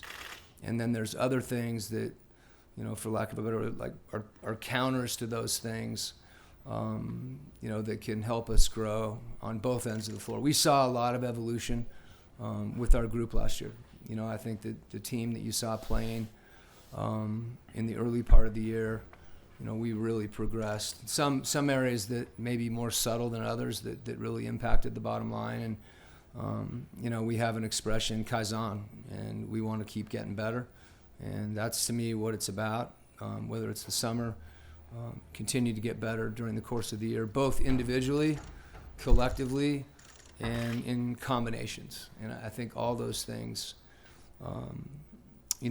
coming together and improving in all those areas, you see your team get better throughout the course of the year, and that's what we want to do. Are the things that Hassan's done successfully in his career, do those translate to what you're asking of your big guys to do? Yeah, one of the things that I was, excited about when, we reached out to Hassan, and I think Hassan recognized that as well. It's not hard for him to look at Rudy, and you remember some of those matchups.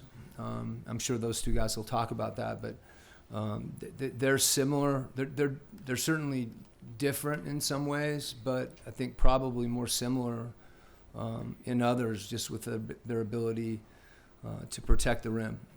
There'll be somewhat of an adjustment. There always is. We went through this with Mike. For Hassan, you're playing with different players than you've played with before, and getting to know those guys and adjusting to them. And the same thing for the other guys. I think Hassan's wingspan is maybe 1 inch less than Rudy's, so he's probably on the rack trying to stretch himself out. But you guys will have to confirm that with the two. Those are two pretty long guys.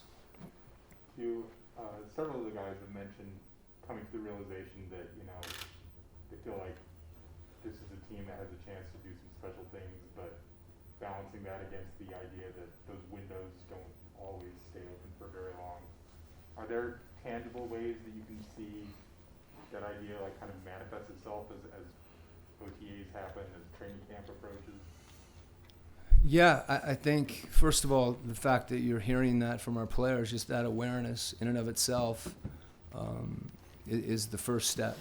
And then I think to be, really transparent about the areas that you need to accomplish that. There's so much of the league, I don't know who's favored to win it, but my guess is they're,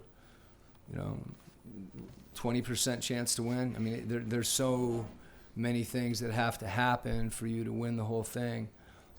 You guys can check all the numbers, but injury, matchups. There's a lot of things that you can't control, but I think having the awareness that there is a window, and to allow yourself to really appreciate that and be in the present and play every possession, and try to get better every day. I mean, those are all things that hopefully motivate not just a group individually, but collectively. And I think that's, one of the things for us is because we have balance, because we have a lot of players that are capable of making plays, that unselfishness and that connectivity is really where our strength lies.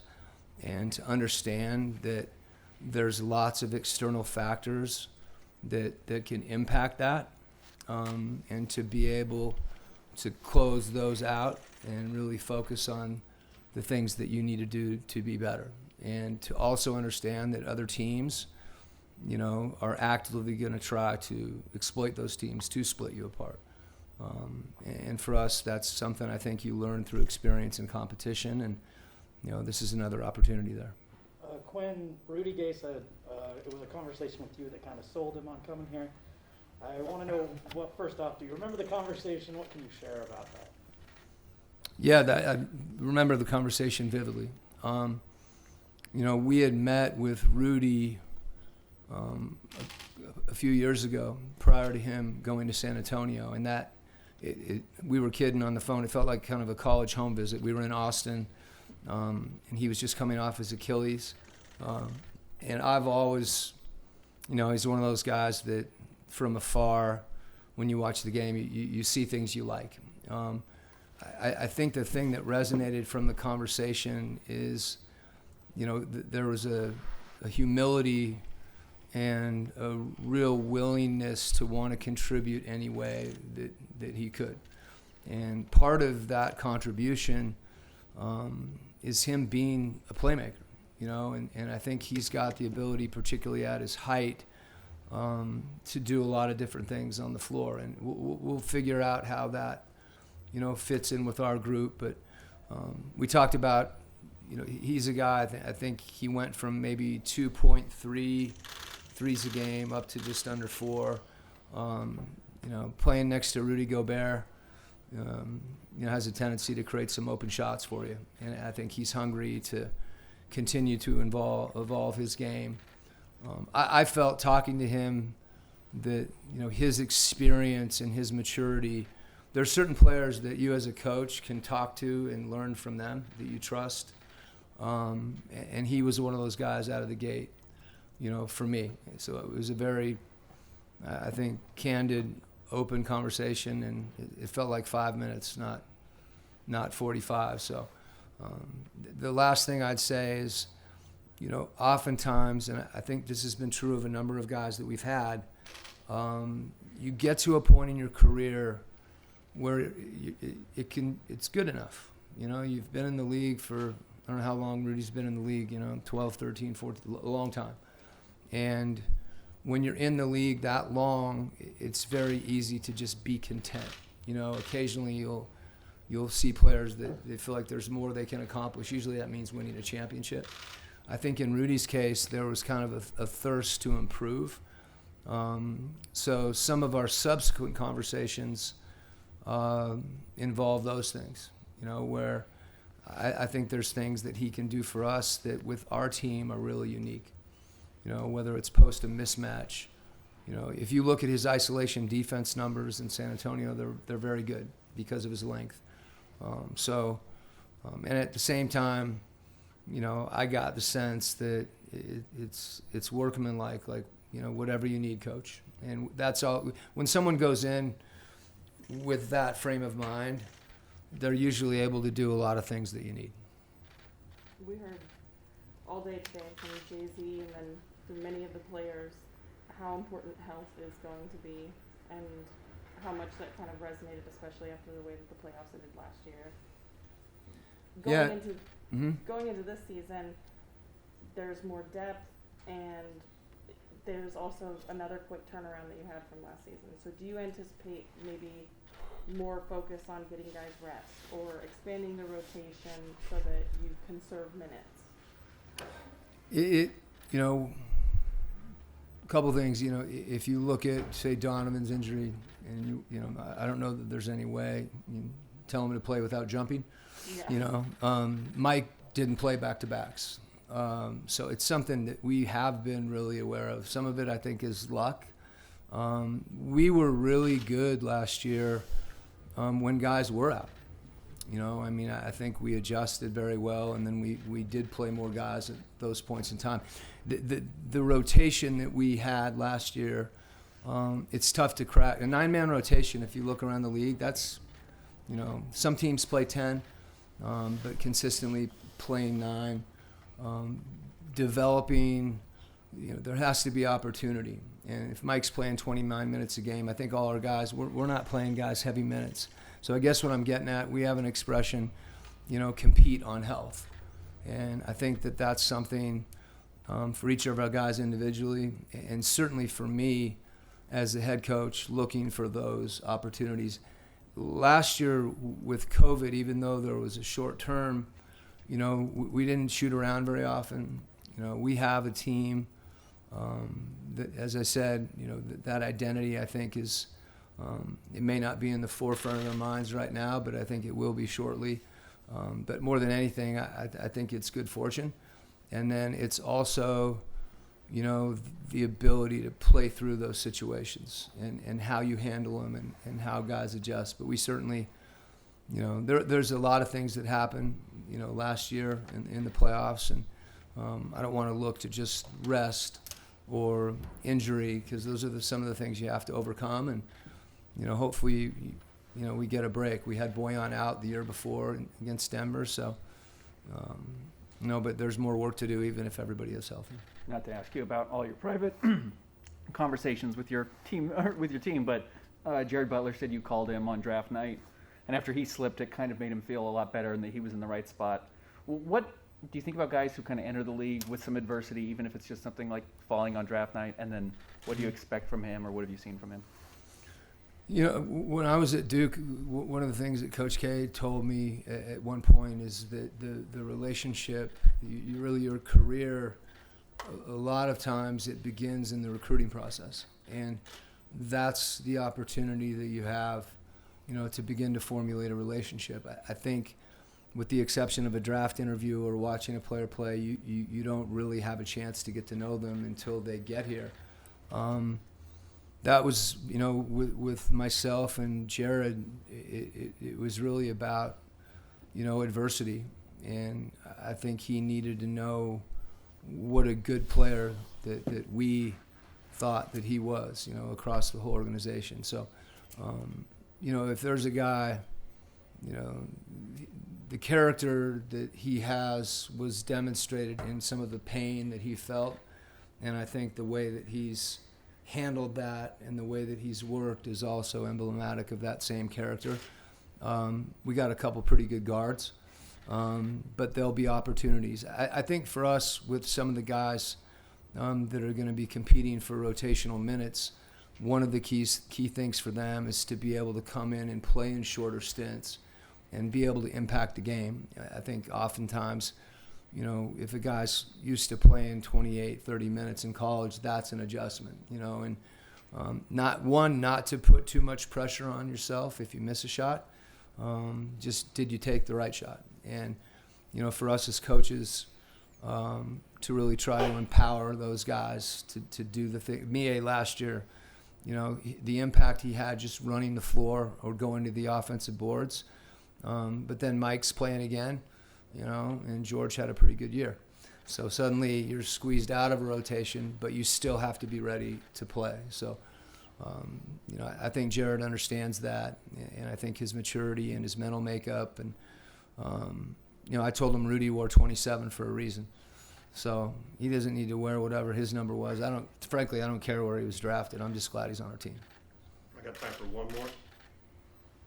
What do you think about going to Vegas for training camp? That was a discussion. So when we were in the bubble, there was part of that process that I thought really helped our team. And it was a lot of things. It was eating together. It was the ping pong table. It was something as simple as coming down the elevator and walking through the hallway and you're at the gym, like literally not getting on the bus. And for me, the one thing that I asked our guys to do this summer was to work on their own and come back in shape. And we have a longer preseason this year, which I think allows us to take it in segments. And to me, that first segment, you know, the opportunity to get away and really focus on our group and to be around each other. When practice is over, not everybody goes home. You know, certain guys, including myself, you know, have to get up pretty early. We've got a couple new guys with some new additions to their families. So there's a focus there. And we were able, you know, Albert Hall from Hall Pass Productions, who helps put on the Summer League, also used to do Adidas Nations. You know, when I called him and asked him, you know, is this something that we think we can do? You know, kind of asked him to run with it, and what we got back was more than, you know, it exceeded expectations. So the enthusiasm that hopefully we have going down there together, the opportunity, I think, for us to process last year, you know, mentioned not running it back. There's certain things, like it's okay to run back some things, you know, but I think the time for us to be together and have real dialogue about, you know, what it is that we need to do to be better, and set the table that way, is as important as anything. And, you know, Las Vegas gives us a chance to do that. I don't know if that includes the craps table or not, but that's okay too. We want guys to connect and bond and be together, and I think they're all excited to play. How much do you think that, you know, the past shortcomings that you guys have had as a team, you know, can fuel you for this season?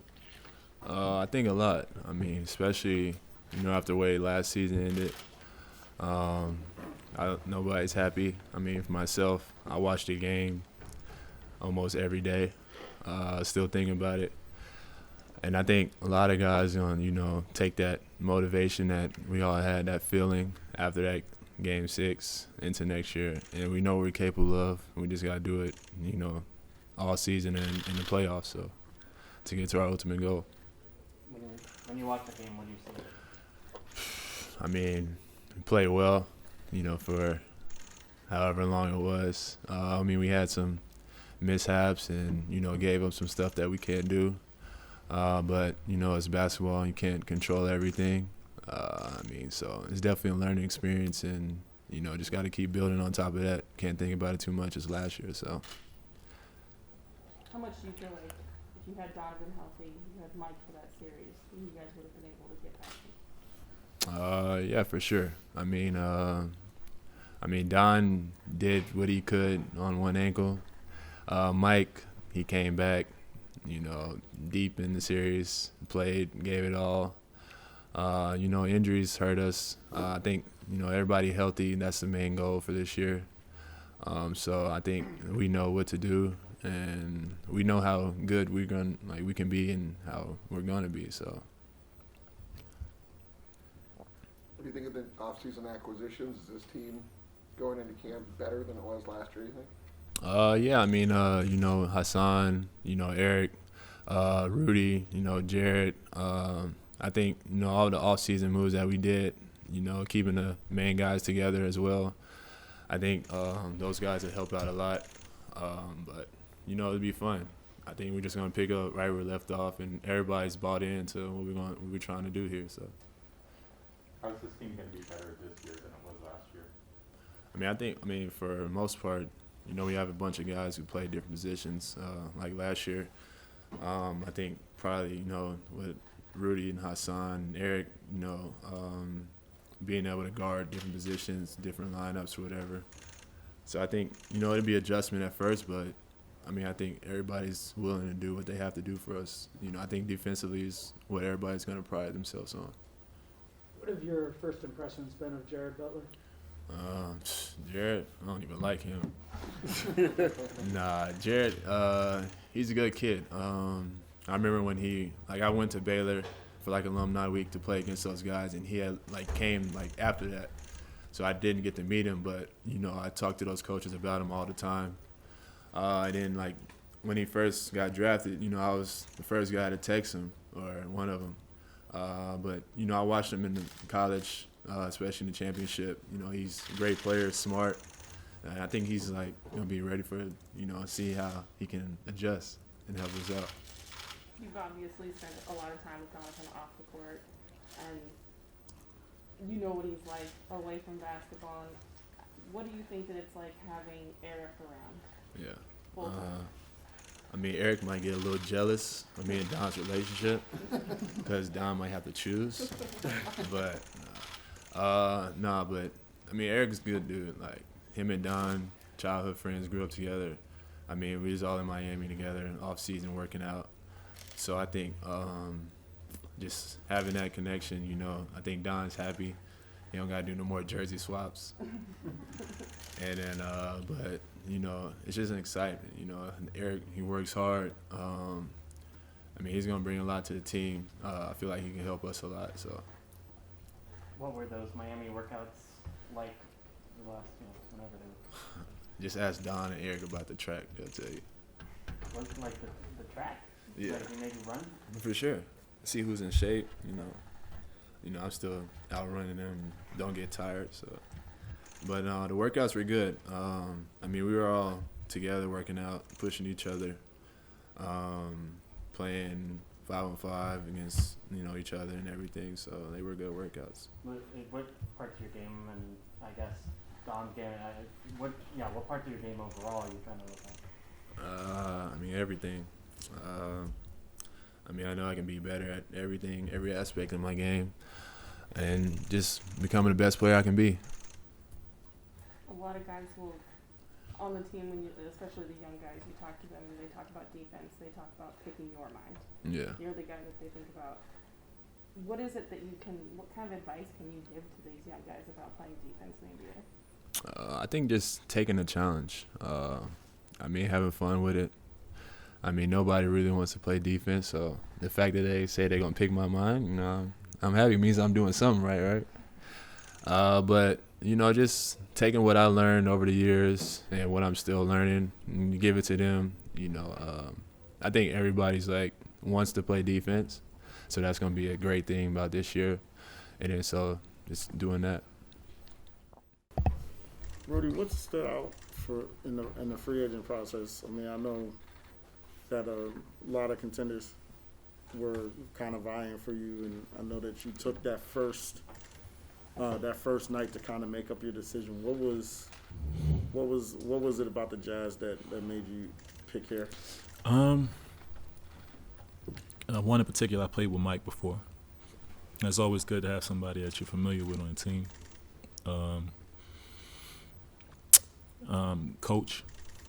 Coach, he just kept it real with me. And we talked basketball for maybe 45 minutes to an hour. And, you know, I think that's the biggest thing. I mean, other teams, they came, and, you know, I really was in consideration for a lot of other, you know, contenders, and they reached out. But, you know, you want to be a part of something, you know, that's great. And you kind of saw last year when they played, you kind of saw the culture and how you know Donovan was taking the next step, and how great Jordan played, and Mike kind of molded into, you know, being himself again, and Rudy just being a presence down there. And you know, you kind of, when you look at for a team you want to play for next, you kind of put yourself in, you know, trying to see where you can help. And you know, I felt like it was an easy marriage. When you say you look at ways that you can help the team with the Jazz, a lot of the problem, or some of the problem against the Clippers last year was that they couldn't match up small, or they didn't match up small. Yeah. In the switching. Do you look forward to the opportunity of maybe being able to give Utah a different look, maybe being able to play small ball? Yeah, I mean, that's something I did in San Antonio. And, you know, the thing about me and being around the league is just within the game, you see what the team needs, and you just got to be a part of it and do whatever it takes, especially in those moments. So, yeah, I mean, playing small ball 5 is, you know, just happy to be on the court. probably only a handful of guys who have been in the league as long as you have, even historically. Do you have a different perspective on the NBA now at 15 years and your legacy and kind of what it means to be around that long? Yeah, I mean, honestly, I still feel like I'm building my legacy. So, yeah, like everybody that's been around as long as me, we all know each other. We laugh about it, but it's just fun. It's fun to still be a part of something, still be with the contender, be able to play for something, and just be able to affect the guys that are younger than you on the team. Guys like Vince who played for so long, you have so much respect by the time your career's kind of getting its final few years. Do you feel that, and what responsibility do you have to the league being around this long? What responsibility do I have to the league? I don't think I owe the league anything. It's more about me and what I want to do and how much I want to be a part of a winner, how much I want to contribute. One thing about playing for 15 years, it gets harder to get up if you don't have a purpose. It's harder to get in, come in, and do extra work, put up extra shots, and do all those extra things to keep yourself involved. If you don't have a purpose, I still have a purpose. I want to win. I want to be a part of a champion. I want to come in there and be with the guys. I want the guys to sit down and be like, well, look, this is no matter what coach says, you have to follow the general, kind of be that coach within the locker room. So. It's a lot of different things, but I think it's more about me. You got to be a little crazy to play this long. It ain't easy. I know this happened a few years ago, but how did the Achilles change you, as a player, mm-hmm. and how did you adapt? Because you played so above the rim yeah. for so long, mm-hmm. and how did it change you as a person? Yeah. I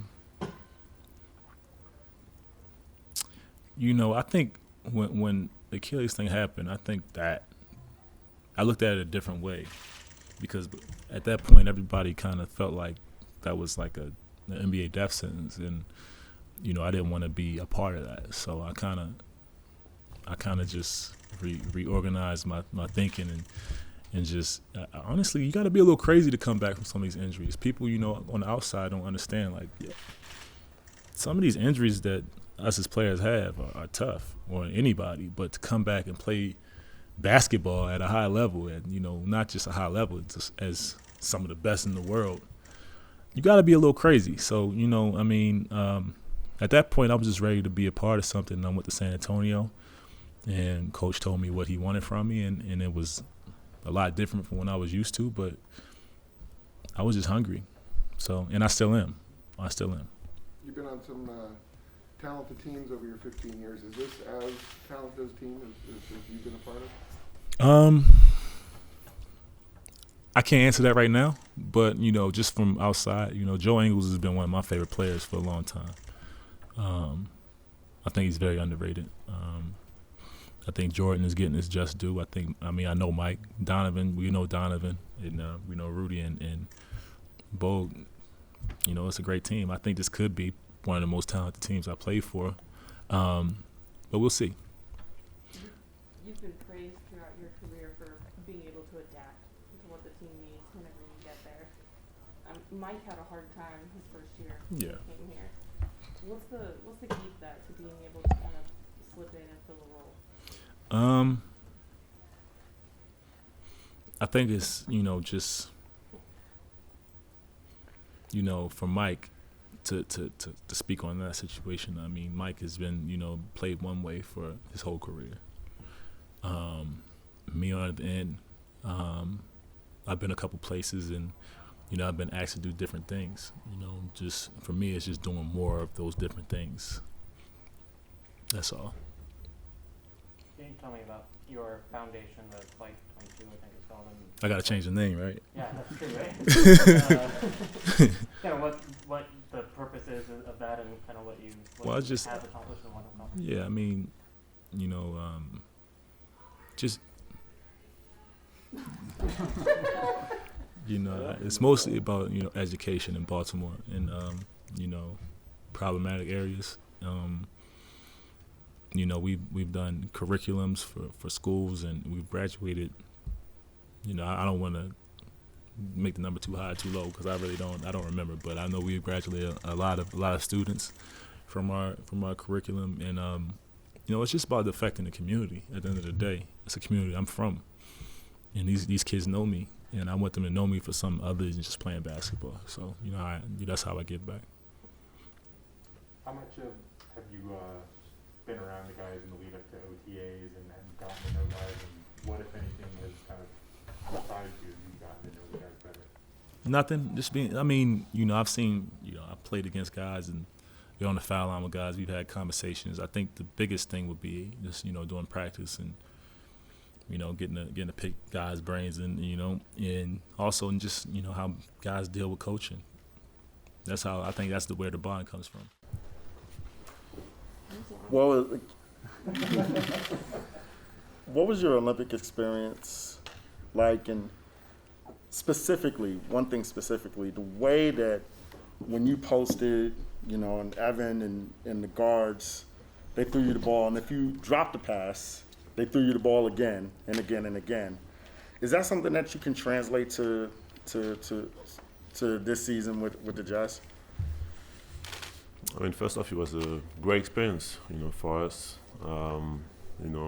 Just the group that we had, being able to go there and, just enjoy it and at the same time try to be the best team it could be. So it was really fun.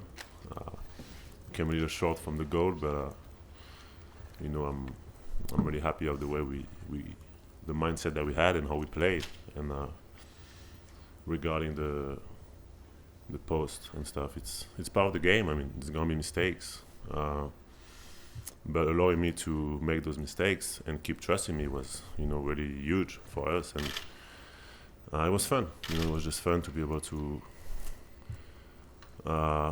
just get involved and involve my teammates. I was finding my teammates on the cuts, and then I was able to put a lot of pressure on the defense, and it was great for us. Coming off of a silver medal, what's your motivation like? Does it change? I mean, does it feel like you've accomplished a huge thing in your career, or do you want to build off it? I mean, I'm not super satisfied of a silver medal. I'm really happy of the experience, and obviously what we did for the country, I think, was huge for the game of basketball in France. So it was great. But no, I'm excited to be here. And and we have bigger goals, winning a championship, and I hope one day also I'm be able to hold that gold medal too. Obviously, didn't get a lot of downtime this offseason. Do you think that'll hurt you going into this season? I got some downtime.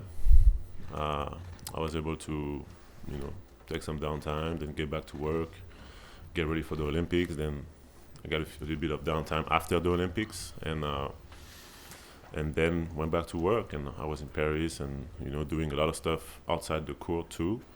But I'm feeling great. I'm feeling recharged, and I'm excited. After the Clippers series, obviously everyone was just kind of extremely frustrated, right? And kind of wondering, like, now that you've got the benefit of multiple months of looking back on that series and kind of what happened, what do you think about it now, and kind of what lessons do you take for next year? I mean, it was a mix of a lot of things. The injuries, and you gotta also give credit to the Clippers, who really played great. I mean, they had other guys that stepped up, and they played really good basketball. And it just motivates you to get better, and individually first, and of course as a team. And I think we all had time to reflect and see what can we do so that doesn't happen again, pretty much. The obvious question is, what can you get better at? What do you want to get better at, both individually and as a team? I mean, for me, it's just keep building on both ends, and offensively. I mean, teams should be able to switch, and it's on me to give the confidence to my teammates and my coach to put me in a position when I can punish these teams, and not just by rebounding. So, it's this summer was great for that. I try to really use the Olympics to, get better at that. And Team USA was actually switching too, so it was It was great, just great, great learning experience, and it's all about using those tough losses to get better. What gives you encouragement about you guys being able to take that next step this coming season? What was the beginning? Sorry? What gives you encouragement that you guys are going to be more capable of taking that next step this coming season? I think just our mindset. We have a lot of young guys that just want to win first of all, and that want to keep getting better. And everyone wants to get better, and we've been doing that since I've been here over the last 9 years. So it's it's all about coming in with the right mindset, support one another, make each other better, and I think great things can happen. How important is this season for you guys as a franchise, as an organization? I mean, we really feel like we have an opportunity to do something special in the next few years, and we know that those windows. You don't get that many of those windows in your career, so it's a great opportunity for us to, no matter what happens, to really try to be the best we can be, and it's exciting. It's exciting to after all those years of losing, learning, being part of a group that wants to do something even better. It's exciting. How do you sort of balance over the last few years? You've seen the first round and the second round a few times now. How do you balance being frustrated, not being able to get past that, but also using it as motivation? I mean, it's just about, it's only a few. Sometimes it can be one game that just makes the difference between you going to the Western Conference Finals or losing the second round. So it's like I said, it's all about having that mindset of just getting better and better and keep enjoying it, and see what happens. Was it a difficult decision for you to get vaccinated? I took my time. I took my time. I didn't want to, be pressured by it, and talk to a lot of people, waited a little bit, and when I felt like it was time, I did. Nice to have the whole team. I mean, does it just make things easier going into the season? I mean, regarding all the protocols, yes. I still think it's a personal choice, and no one should be pressured by doing it. But it's cool that we have the whole group, and that everyone is really making sure that we're not making that a distraction for the team, and it just shows. It just shows that we're ready to try to accomplish something together. What made you decide after waiting to eventually? Like I said, I think it's personal, and everyone's different. I did my research, talked to a lot of people, and and did what I had to do. What does Hassan Whiteside do differently than you? And are there things you guys can learn from each other? I mean, he's a really good player, to be honest, and I've watched him over the years. He can really impact games in unique ways, and he can really change the game just by his presence and his instinct. And on both ends, offensively, I think he puts a lot of pressure on the rim, and he got good hands. He can finish, and like I said, with all guards, I think it's going to be tough for the defense to stop that pick and roll and stop him on the balls too. So that's great. And defensively, he's really there's not that many players that can completely change the game by just their presence and altering shots, blocking shots defensively. So I'm excited. After the way you guys went out against the Clippers, did you come away feeling more like injuries played a big part, and had those not happened, you could have maybe gone further, or did you come away feeling like the changes that were made this offseason were kind of necessary changes for you guys to go further? I mean, I think it's, just like every year, we try to look at what do we need, what can really help us to maybe take a step forward, and the front office is is really making those decisions, and I think we got some guys that can really help us, and we saw that we needed to get a little better defensively, especially in the playoffs, and I think we got some guys that can really help us do that and help our team.